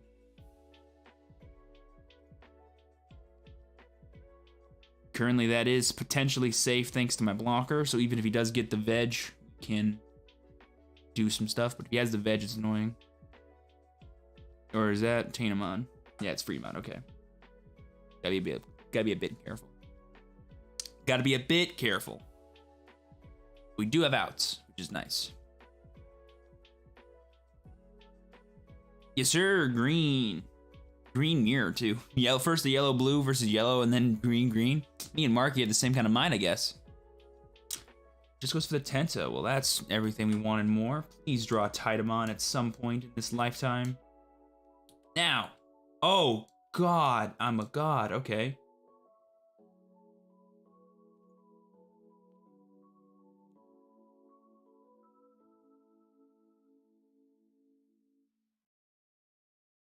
So it does swing for 13. So I can't just go whammy against it.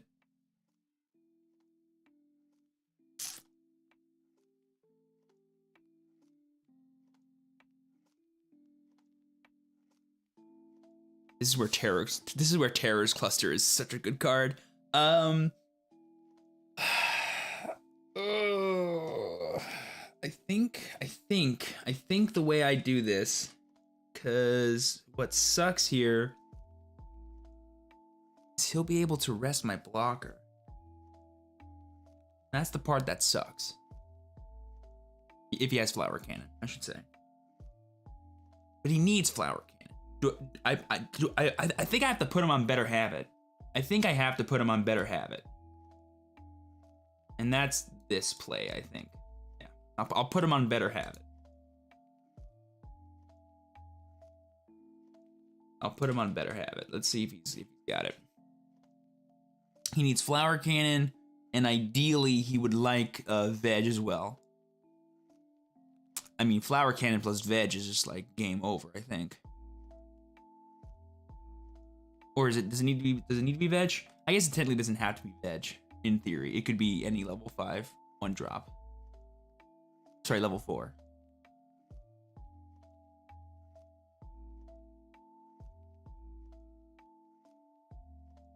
He needs specifically Flower Cannon 1-drop level 4 to severely punish me. If he doesn't have, if he has one or the other, it's, if he just has level 4, it's not scary. If he has just a Flower Cannon, it's still bad, but not like fantastic. If he has no Flower Cannon, we're super Gucci this turn. So I'm chilling if he doesn't.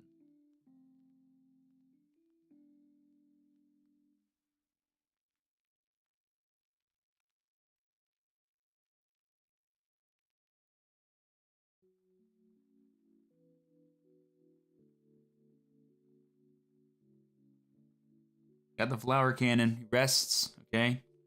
It's part 1.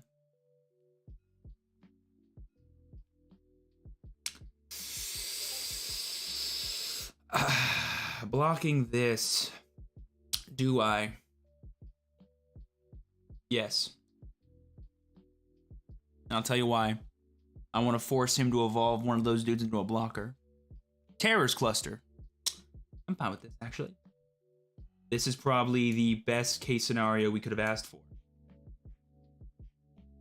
Wow, he's so not prepared for what's about to happen.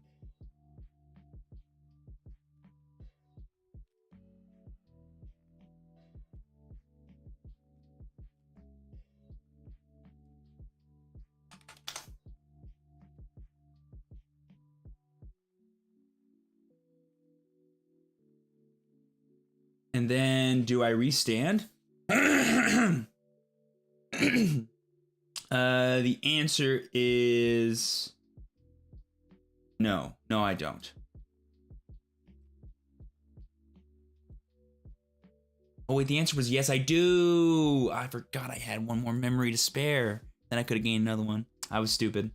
I was dumb. That was me being dumb. It's okay.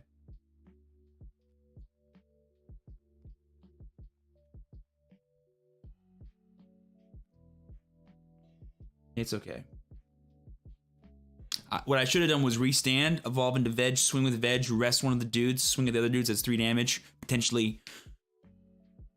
And I clear his board in the process a little bit. It's alright though. His board won't be that scary anyway. He's forced to give me 2 here, and I can just Flower Cannon Pierce again, which will be nice. Oh, Terror's Cluster. That's fine too. Surprise, surprise. I got a freaking another one, bro.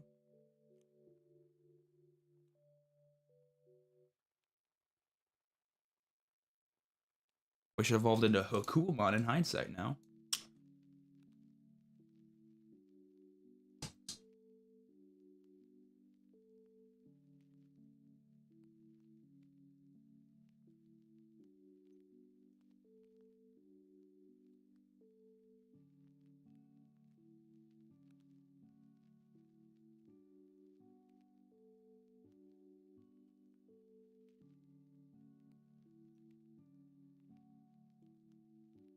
Ooh, we drew Izzy boys. We drew the most busted card in the deck.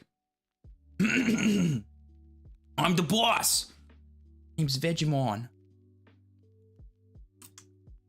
And then yeah, from the friggin' or you just like hear Digitama's like, oh my goodness, what's going on? My name's Digitamamon. That's probably terrible, but it's the best thing I could do right now. So there you go. I can't believe you flower cannon the wrong thing, dude. He was supposed to flower cannon the blocker, swing at my security. Oh wait, no, I'm so stupid. Never mind. Never mind. Duh, because it's not rested yet. Stupid. Never mind. There was no play earlier that actually threatened me, other than that flower cannon on a cool. I'm silly. I'm a silly bean. That's fine.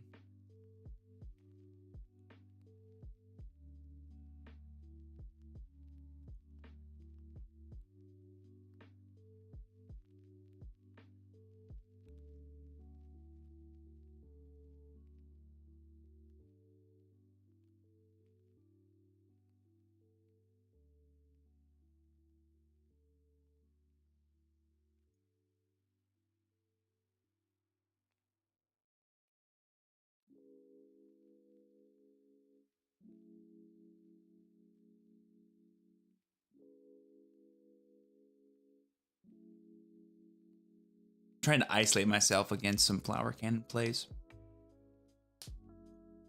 Flower cannon's like the most important card in this matchup.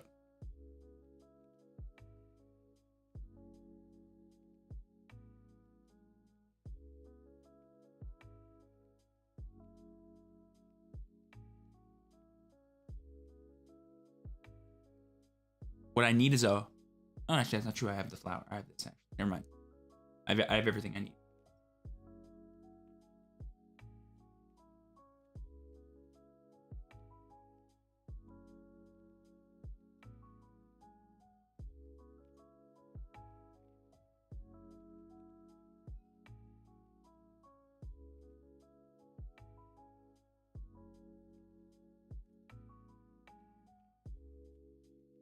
So now he can't evolve into Tida and still have a turn. And I have Flower Cannon in hand, so I can deal with it if he evolves into it.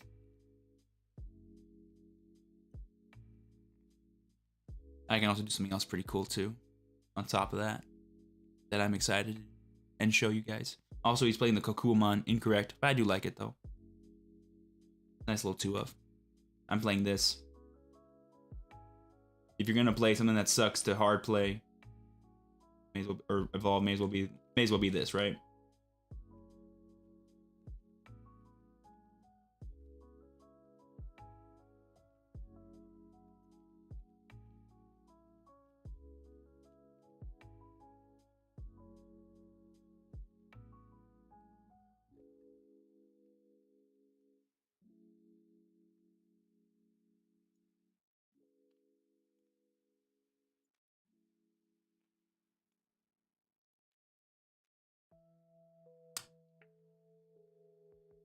Why is Marky making this too easy for me? He saw me reveal it, dude. He knew I had it, bro. You knew I had that, dude. I revealed it with Izzy, bro. Izzy, most busted card in the deck. Let's call it a GG now. Look at this. He had the Hornbuster. That could have done it for him. My not ideal green deck put it in, folks. Cool. Nothing's better than good old-fashioned hard work, folks. Lessons to be learned. I dead drew that open turn, man. My open hand was so many megas, bro. You don't even know. Dude, honestly, him being a vanilla Unga Bunga is perfect. He doesn't need to do anything else.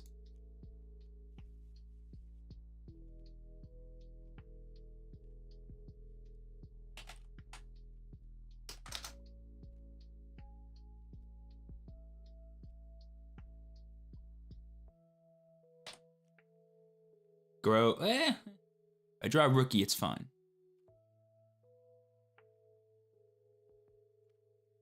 Chia. Nope. Actual garbage.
Yes, sir, Darren, it is.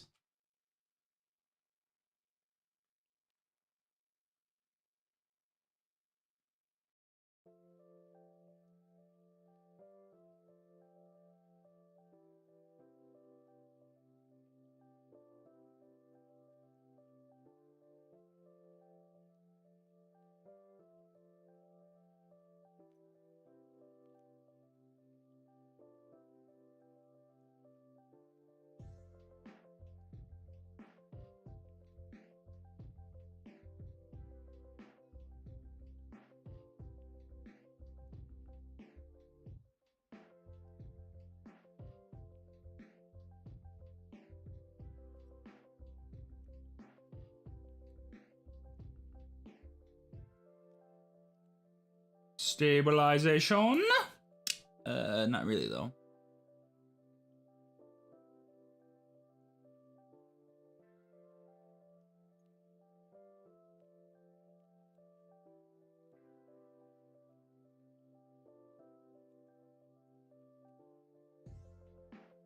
I play both, but I do think Izzy is a better card.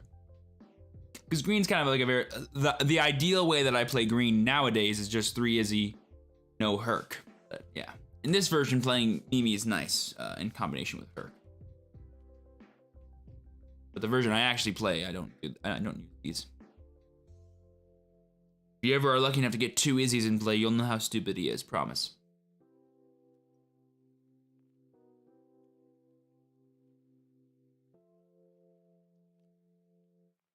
Puppet.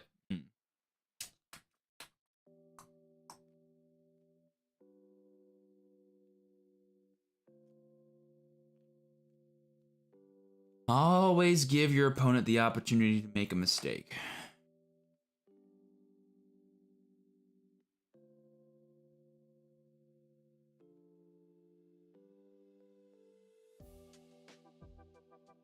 Okay, that's good. Back on track.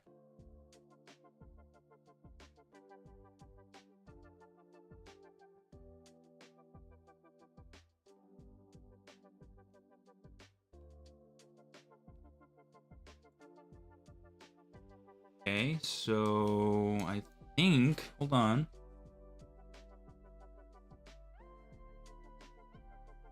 I think I'm able to stabilize here. So if I go Tida, got 2 power can. He's got 2 blockers.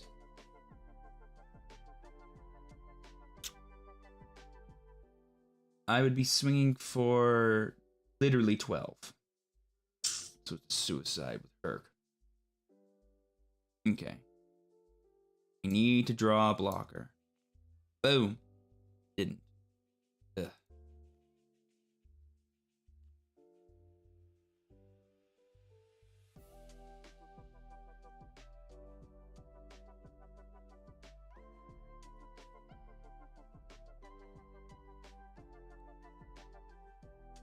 Izzy could be my ticket back in this game. Sorry, Mimi could be my ticket back in this game, so let's go for it, I guess.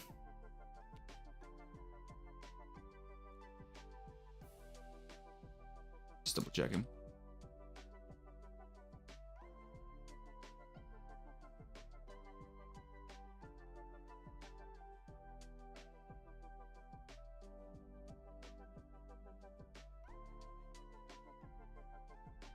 If I can just draw Tida here. Oh no, sorry. Second, I thought it was hard playing that. That might have actually been a good play to hard play stage. Tida.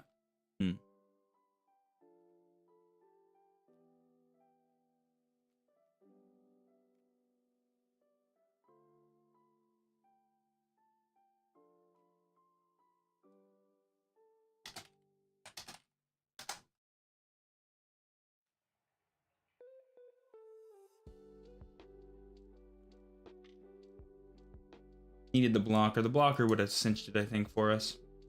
If I had that blocker, I could have easily come back in the game. If I played Terror Quest from this deck like I wanted to as well, that would have been super nice too, because I could have followed up with a board wipe next turn, given that he was out of rookies, but it's alright. Drawing dead happens, especially in the mid game, it sucks.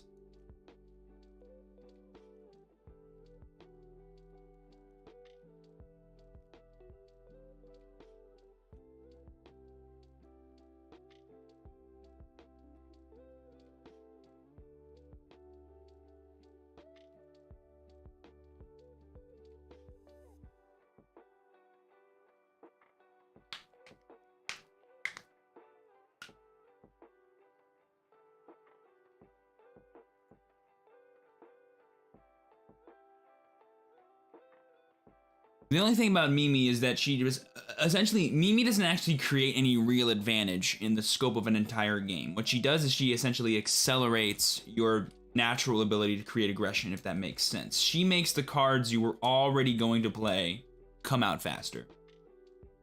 She doesn't give you more cards than you would have ended up getting, if that makes sense. Early Herc? That sound bad? I don't think so, but I'll go wider just to go wider.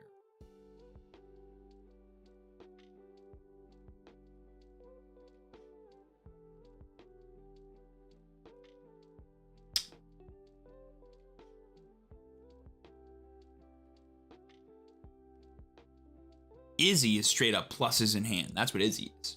These cards you wouldn't have gotten just straight up into your hand. And with how just efficient green is, generally you don't need cards like Mimi to do well in matchups. Generally. It's a nice addition.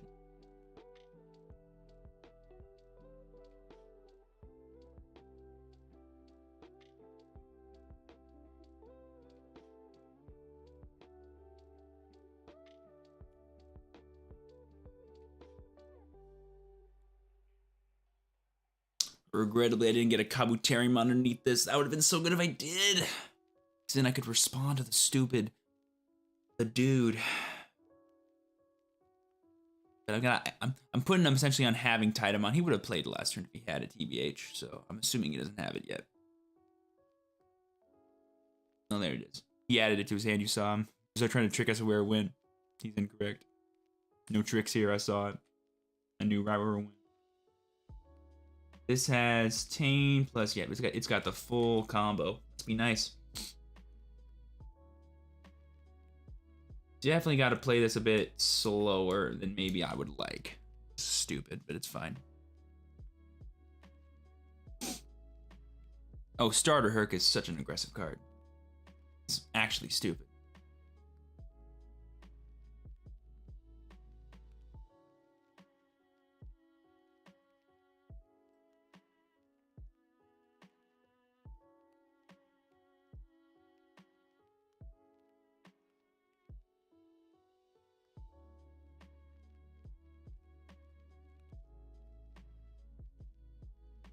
With my champions, bro. I would have gone wider with stronger dudes, but I couldn't do it. Didn't have the stronger dudes.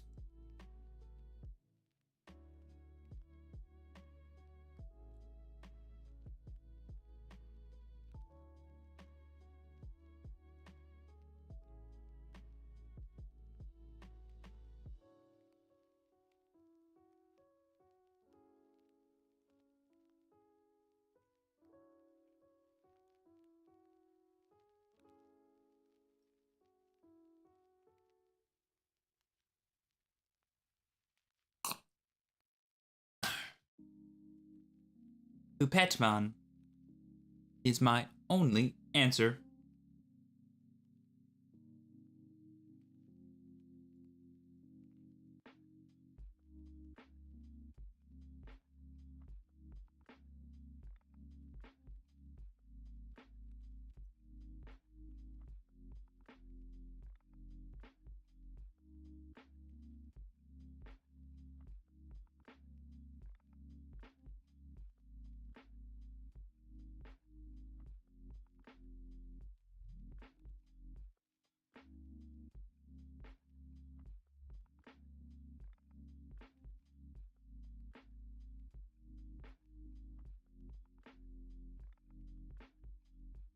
Mimi, okay, wants to just use it again.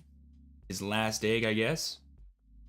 Dig for a very specific card, apparently. Maybe it was the flower cannon? I don't know. I don't know what he was digging for there, but it was something that he didn't already have, I guess.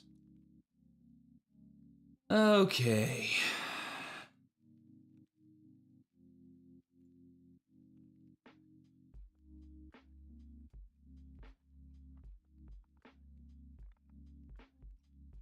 Draw puppet. Didn't draw puppet.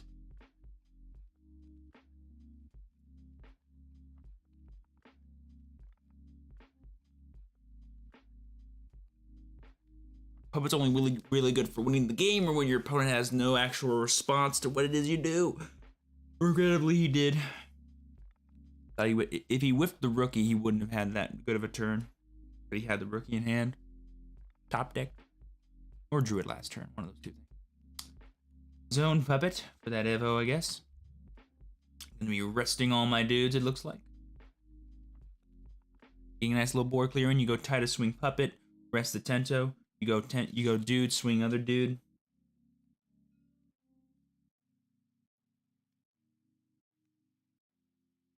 Rest the Tento. Go Kumon, swing into the dude.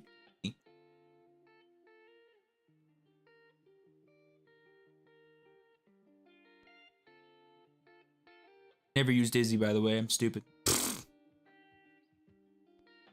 So distracted by how bad I'm losing.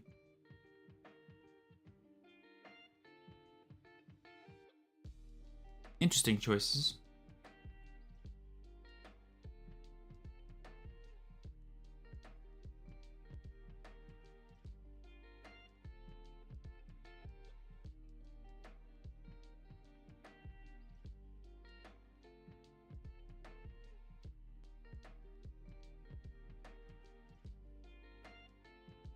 The way this is going to shape up is he's going to keep clearing my board until he kills me, attacking me at least once every single time in my security. I'm just going to lose, but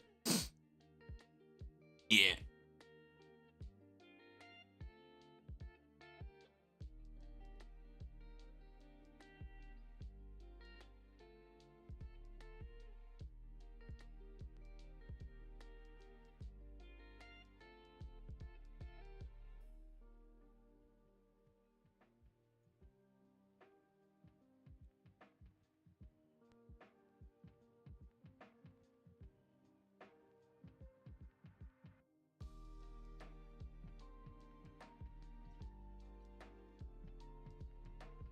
Took him that long to figure out he could do that.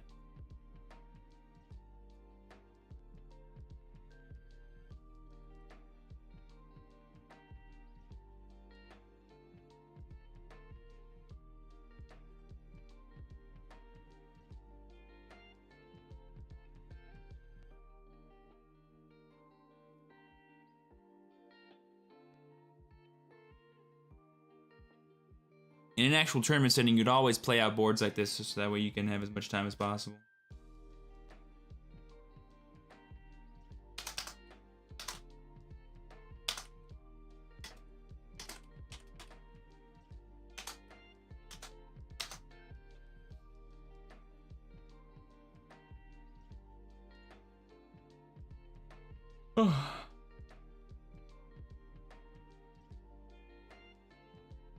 When do you think Omnimon will become obsolete?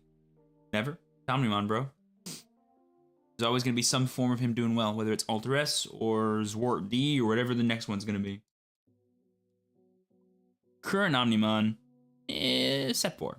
And I don't even mean obsolete, just not as favored. Still really strong. Oh, there's the green. I forgot I called it something different. I'm playing Rosemont Control recently. Oh, no, that's the one I made for the video. I made changes to that one too. Never mind. What do I want to mess around with? What haven't I played yet today? Do I have Lilith here? Does Lilith sound fun to play? Yes. Once she loads in for me, there you go.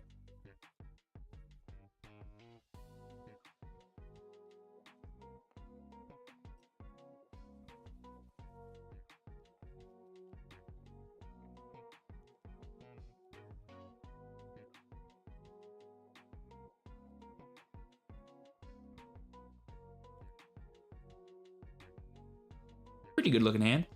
And fighting against black. Ooh, I feel bad for him.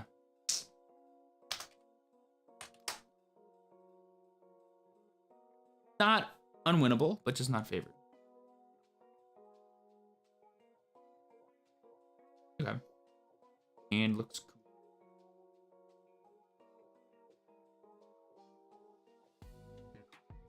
He's got a big decision to make, it looks like. And it's the hard play Gardromon, my dude. Whose mans is this? Who brought this man here? Hello? Okay, cool.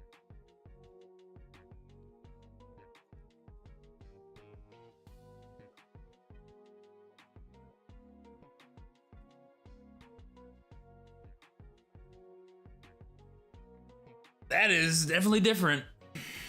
Yeah, I could have played the Devimon. I was worried not having a rookie for the next 2 turns. It's alright though.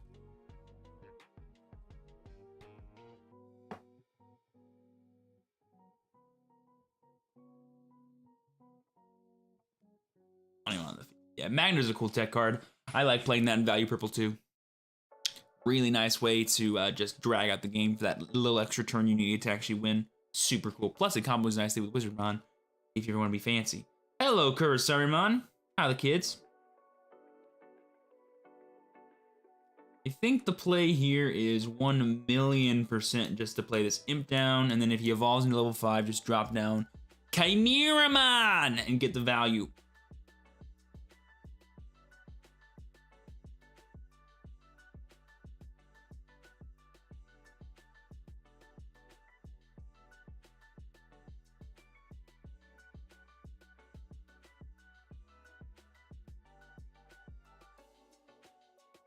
There's the Greymon. Okay, draw.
Diaborumon.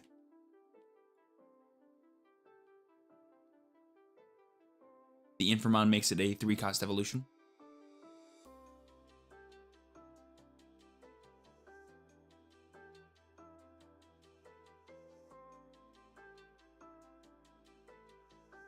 Your turn. Yeah, for a second, I thought it was when attacking. It's fine.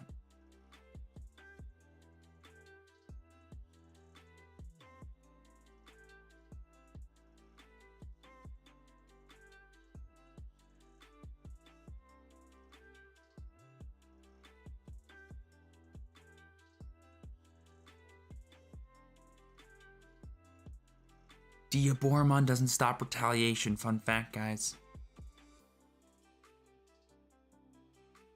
It's not being destroyed by battle, it's being destroyed by retaliation. Hello, Sailor. Goodbye, Sailor. Hello, Sailor.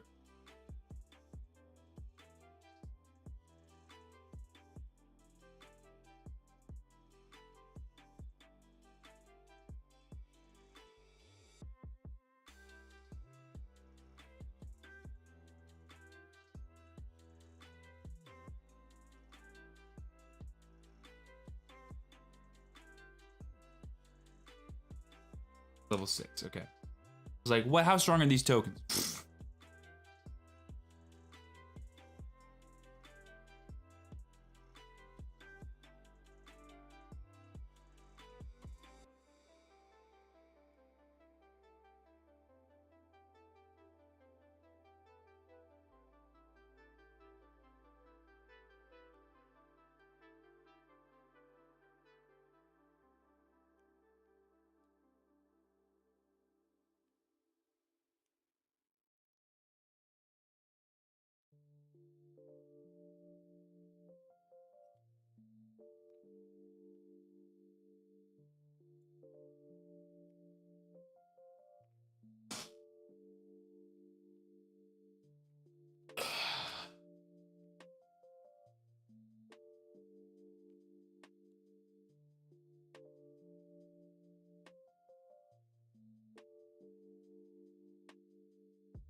Don't worry, guys. I got a super cool play that I'm sure I'll be able to make. I'm so confident this play's gonna happen. Dang it, it's not gonna happen.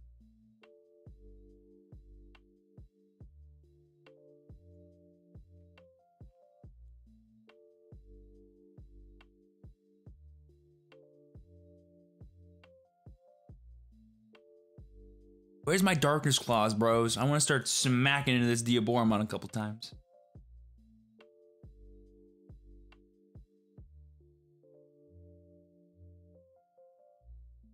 They only have 3,000 DP, by the way, the Diaboromon token, so I can just block them.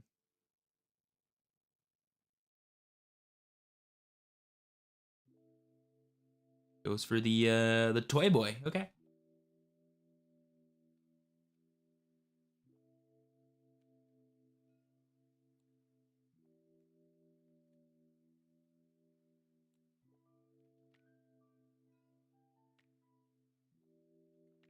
Did I not draw? Oh, I guess I didn't draw.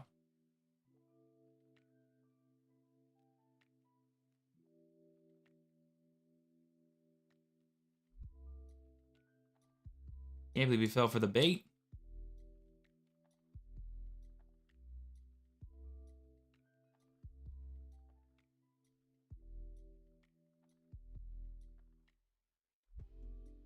I'm more than happy to use. I was gonna say I'm more than happy to use. Oh, sorry. There. I'm more than happy. Oh wait, no, that's. I'm thinking something else. Never mind. I'll hang on to that.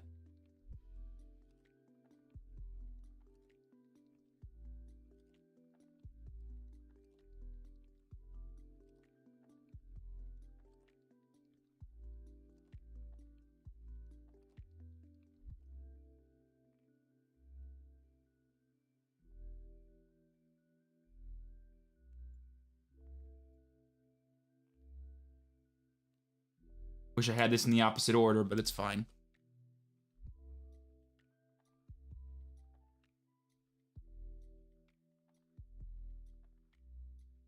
What an interesting board. 2 Diaboromons, aka gigantic spider demons, and then 2 little blocks of toys. What a fun dynamic here.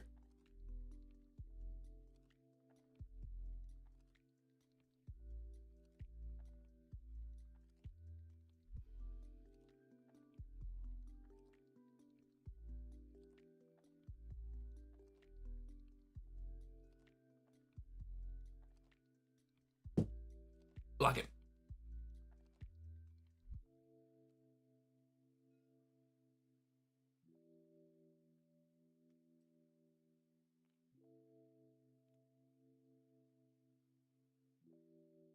He's just gonna go for the damage? Sir, I can wipe your board at a moment's notice.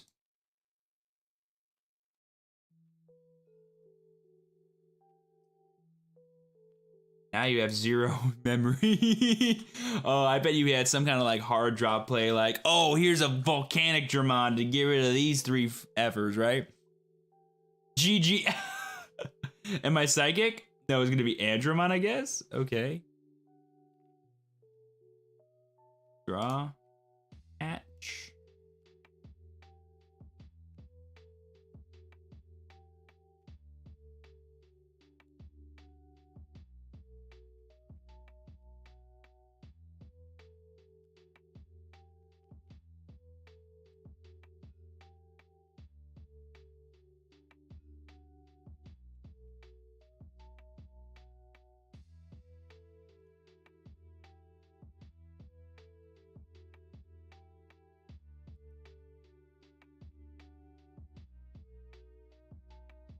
And just like that, it's a GG. Remember, guys, that last attack is what matters.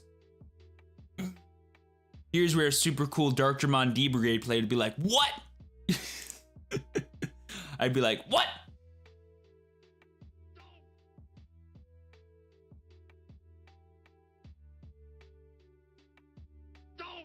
There you go. It's a bit louder.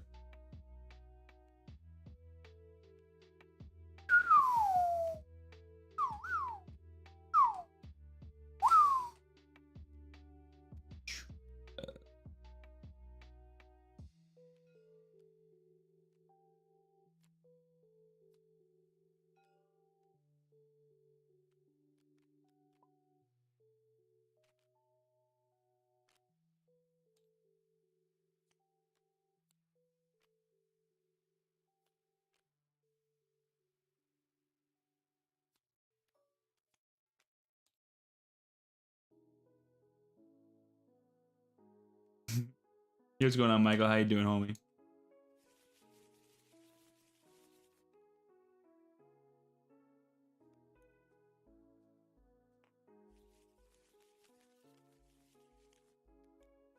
Now, Deobormon's actually a bit interesting. I mean, if he sets it up to where that Deobormon is protected by blockers and it's rested, I mean, it's going to be hard for me to deal with. So I definitely got to play my cards right here and not play into the power that is Deobormon doing good stuff. But this hand is awful. Pass.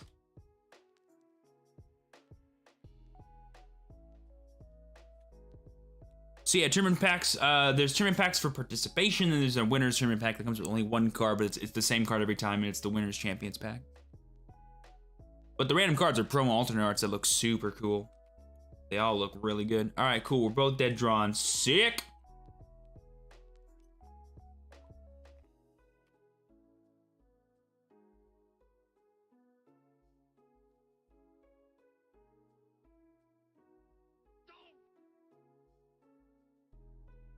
Does that even come up on the thing? A little bit.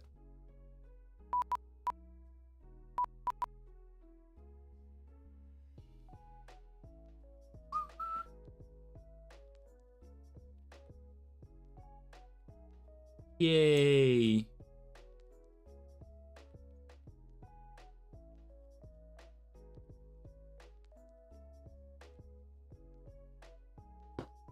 Oh, dude, Zubagon Punch are just such a Zubagon Punch is such a powerful card, dude. It's actually dumb. It's actually a stupid card. It's actually stupid. And giving it to like Alter S or some crap, dude. Hoo-hoo! Dude, it's pretty dumb, man. See you later, Baz.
I want to be a bit clever here. At the moment, Zach, it's the way that I prefer, just based off of overall quality of cards and just how easy it is to build decks. But whatever you whatever you want, honestly, is fine. Anything untap, Octagon, or tabletop will most of the time feel the same. If you want to play like with a buddy and stuff, I think tabletop would be easier because you can have your own server and stuff and connect like a little easier.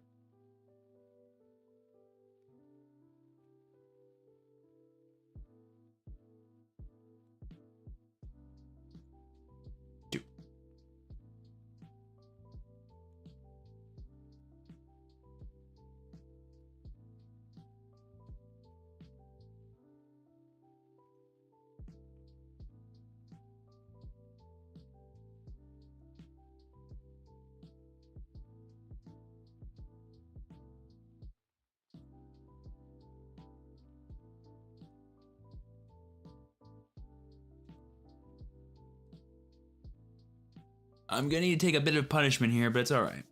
I'm setting up for future turns that I can go for game and stuff.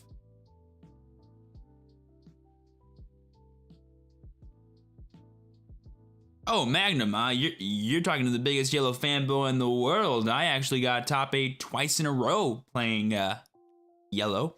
Only losses were dead draws, bro. Deck's actually stupid. Stupid, busted, broken. If you need any help ironing out your list or just want to talk about the deck, by all means, go ahead and do so, man. Love answering those kind of questions.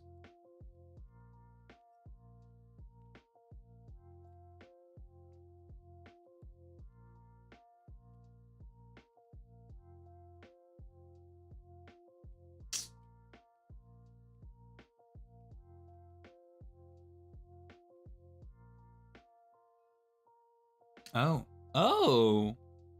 in that case, fair.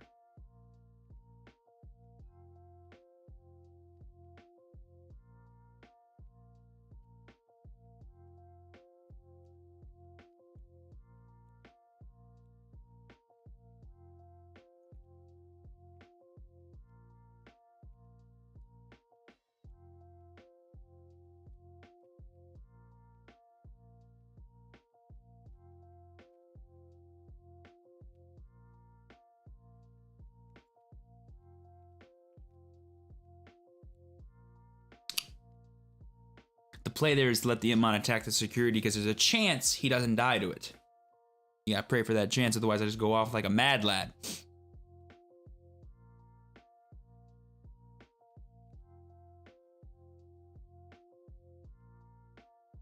Fun fact, that Diabormon, oh, you know what?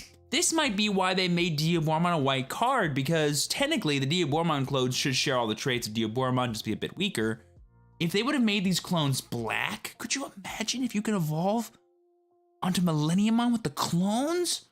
Dude, maybe that's like the big brain reason. But I guess they could have always just made the tokens white still, but that wouldn't have made sense making them a different color than Diabormon. So maybe in the room they're like, we either make Diabormon white or we allow this to happen. And I guess they were like, we can't allow it to happen. People will riot in the streets.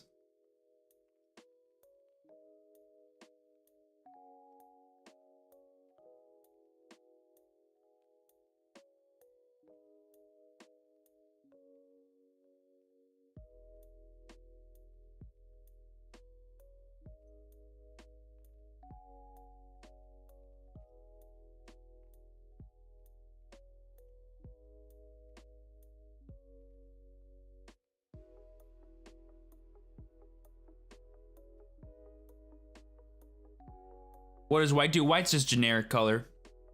Same, a lot of level 7s are white, but they can evolve on colors. There's only like 4 white cards right now. We know Diabormon, Millenniumon, Omnimon. There's only 3 right now. In the future we'll get more, but they're always just level 7s.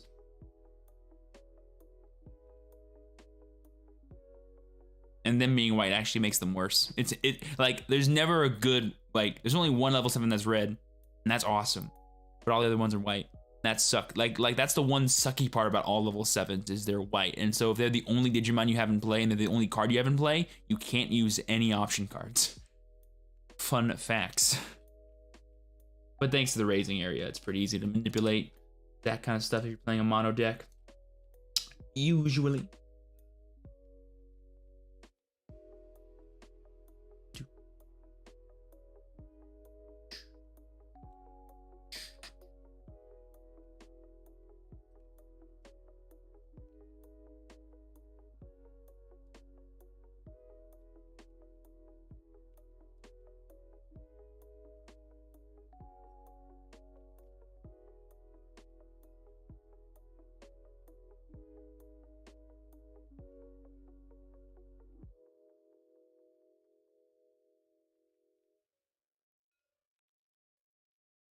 That's why you use her effect before you have your turn end.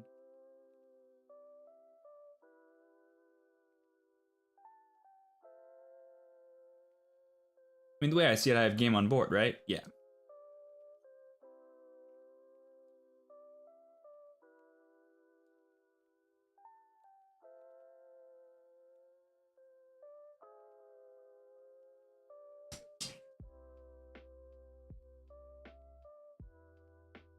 Was thinking about building Diaboromon, but I was wondering if it was any good this format. It's not.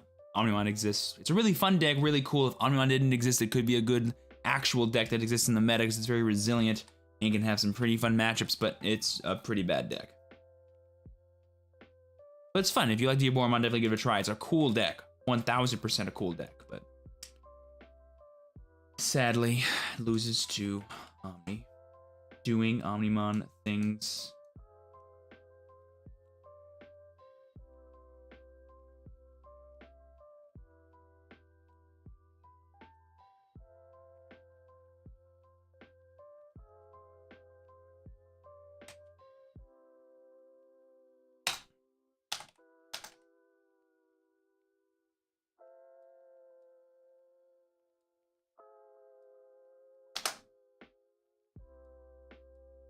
All right, guys, that'll go ahead and do it for the games of today on the YouTube stream. If you guys don't know, the way we normally do things is we have a dual stream, one here and then one over on Twitch. In about 15-ish minutes, I'm going to end this stream and hop over there, and we're going to continue all the discussions for the Digimon TCG, as well as play some more 1.0 games. But now is the kind of like ending discussion time. If you guys have any questions you want to ask, by all means, go ahead and shoot. I don't normally talk that much while I'm playing the game, so I'm always distracted and focused on that, but now I'm here. Let's go ahead and talk. What do you guys got?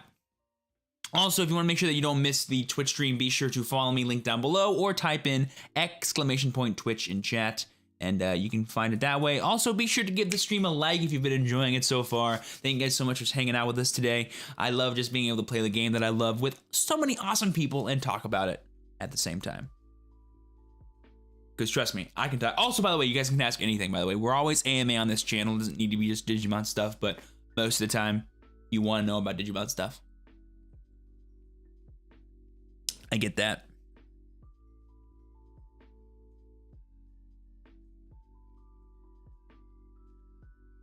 Oh, also, if you guys want a cool chance to win some card sleeves by Game Genic, I am doing a giveaway over on my Twitter, link down below. Type in !Twitter, and that's going to be super cool.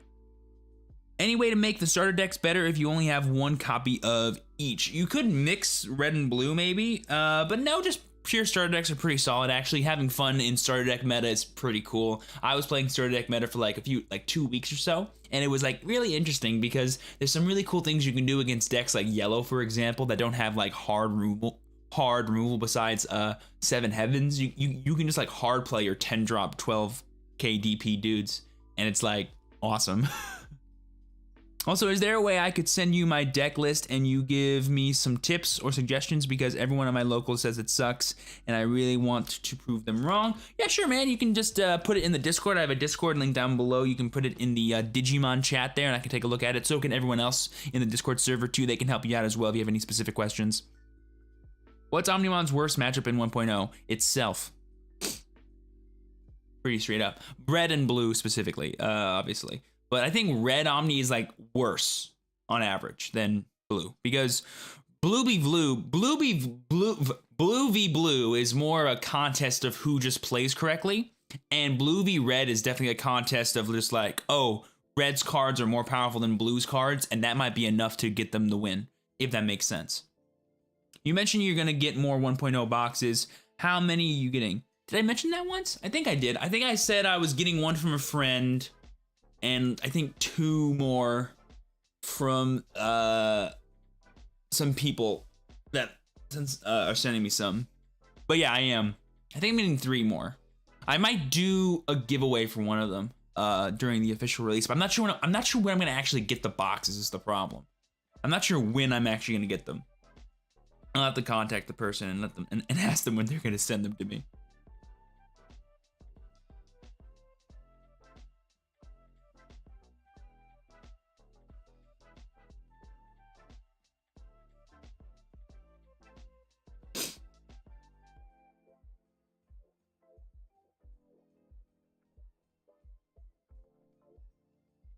Oh, and then how many boxes of 1.5? 1.5 is going to be interesting. I might not get that much from like actual product from 1.5. I might just do singles because if you guys don't know, I'm joining the United States Navy this year. I haven't gotten my official ship out date yet for Rhode Island OCS, but I'm going to get that soon, I think. And I think I'm leaving in March, if I had to guess. So I may not even have actual time to play in the 1.5 meta competitively, which is the sucky part. So I haven't committed to buying product yet, but I do have a hookup here in California that can help me whether or not I buy product or if I buy singles, so I should be okay.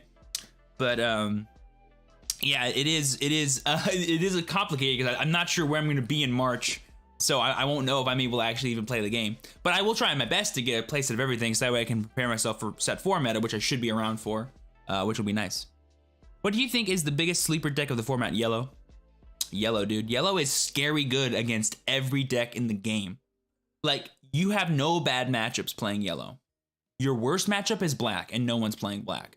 Like, honestly, yellow is so stupid dirty. And if you're just smarter than your opponent, you just win. It's so stupid. It's actually dumb. I didn't lose to a single blue Omni player. I only lost to a red Omni player because I dead drew twice. And that was it, man. Deck is actually stupid. Yeah, I'm playing in the PPG $2,000 store credit tournament in about 2 weeks. 2 weeks, 24th. Looking forward to hopefully taking that down and facilitating the TrueChampionSteven name that I know you guys know is the truth.